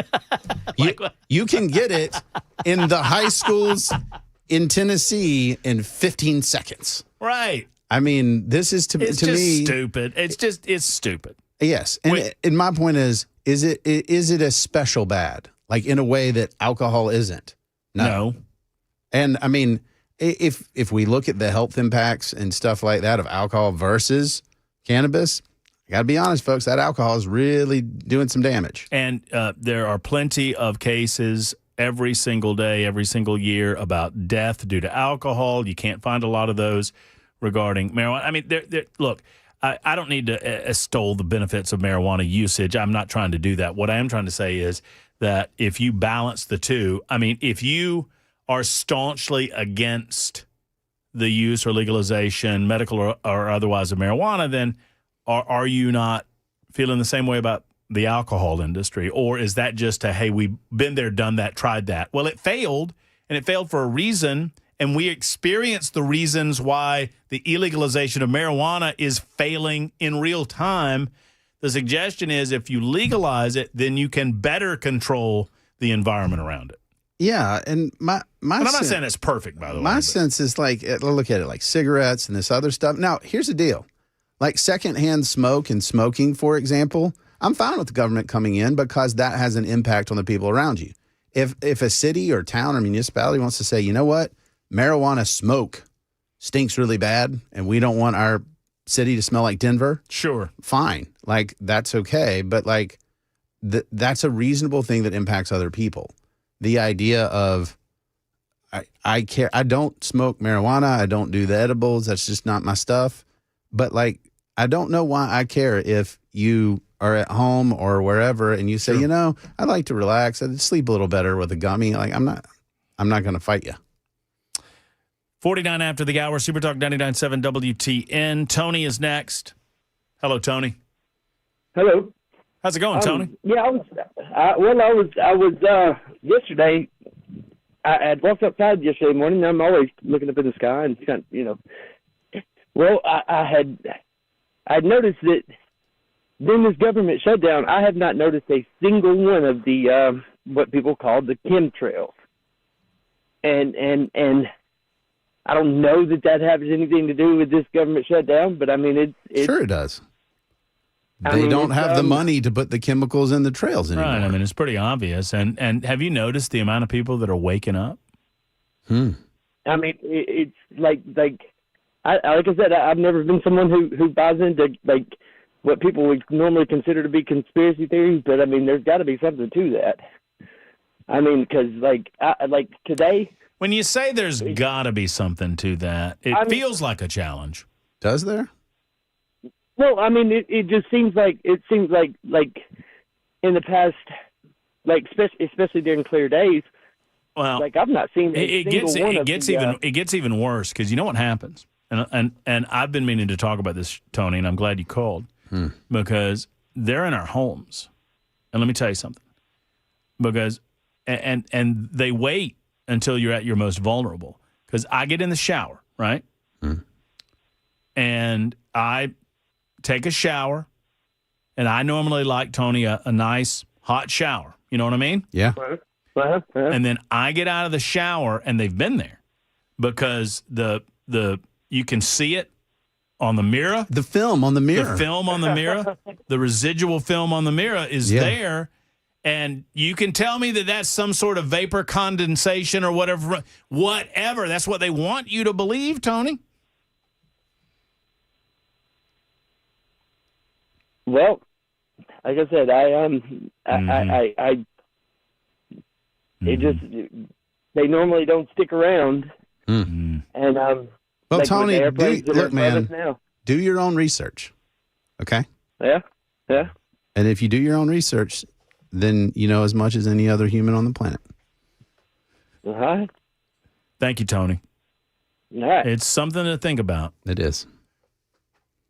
86.95 officially has the line of the night. I bet Tony can get you some weed.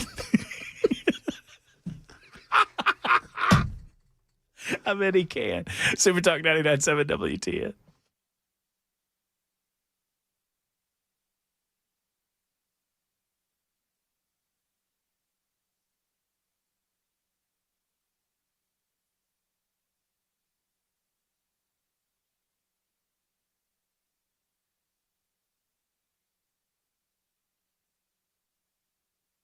I need to do an entire show about chemtrails one of these days. I really do. I want to talk to you for a moment about Glock Store. You know, you've heard us talking about the Glock Store and the incredible holiday party bookings that are happening at the Glock Store. Well, they're going to blow the doors off of Black Friday, and I encourage you to be out there. Make Black Friday a part of your holiday shopping at the Glock Store. You know, some of you love getting out on Black Friday. You go here, there, and everywhere. And I know people that chart it out, right? Oh, we're going to go here first and here second and here third. You need to go to the Glock Store because they're going to have incredible deals all over the joint at the Glock Store. They open early, 9 a.m., but that's just about the last thing that is normal about any of this. The details are coming together, but we're thinking huge discounts on everything, including Glocks and the latest and greatest performance products. really great food trucks, and of course, knowing the Glock store, there'll be some great giveaways as well. You might be the first person you know to get your hands on the all-new Glock V model handguns. That's right, you heard me. Anyone who's been to the Glock store events knows that the Glock store knows how to throw a party. This first annual Black Friday celebration is happening the day after Thanksgiving, and we want you to be a part of it. Go to GlockStore.com for more information, GlockStore.com or Shoot270.com, and I'll see you at the one and only Glock store.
I need to open my mind. Need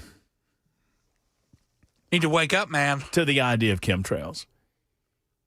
I will dedicate to you, those of you that believe in chemtrails, an hour of open-mindedness with Matt Murphy, where I just listen to the theories and try to understand what's going on behind the ideas.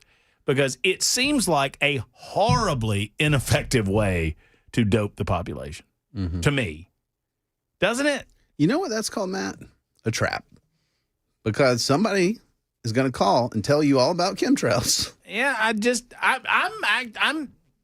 in a lot of conspiracy theories, I kind of understand the underlying genesis behind it. Like, what don't we believe and why don't we believe that? Sure. I don't understand what the premise behind chemtrails is that they're trying to control the population with nerve agent. Yeah. And they're doing it through airplanes? Yeah. You know they have smartphones they could just use instead, right? Right. Or why wouldn't they use vehicles and pump it out of car emissions?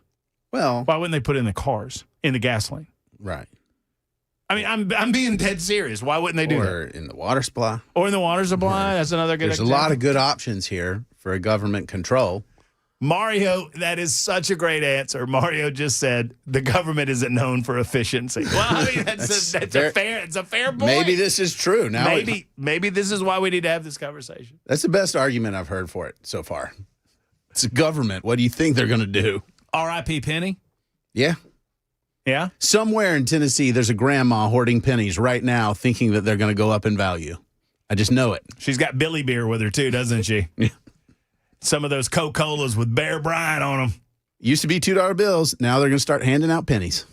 R.I.P. Penny. Chemtrails, cloud seeding for weather control.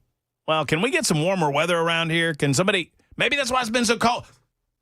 It's been cold, see, because they haven't weather seeded in cloud seeding. Oh, and get out there and tell me if you see the Northern Lights tonight. Northern Lights tonight, everybody. That's a part of the grand conspiracy. That's going to wrap it up for us. Thank you to Cameron Smith. Thank you to Ken Weaver. Thank you to Jackson Williams. We've got a Thursday edition on the way tomorrow starting at 3 o'clock. Until then, have a great evening, folks. Hug your loved ones. So long, everybody.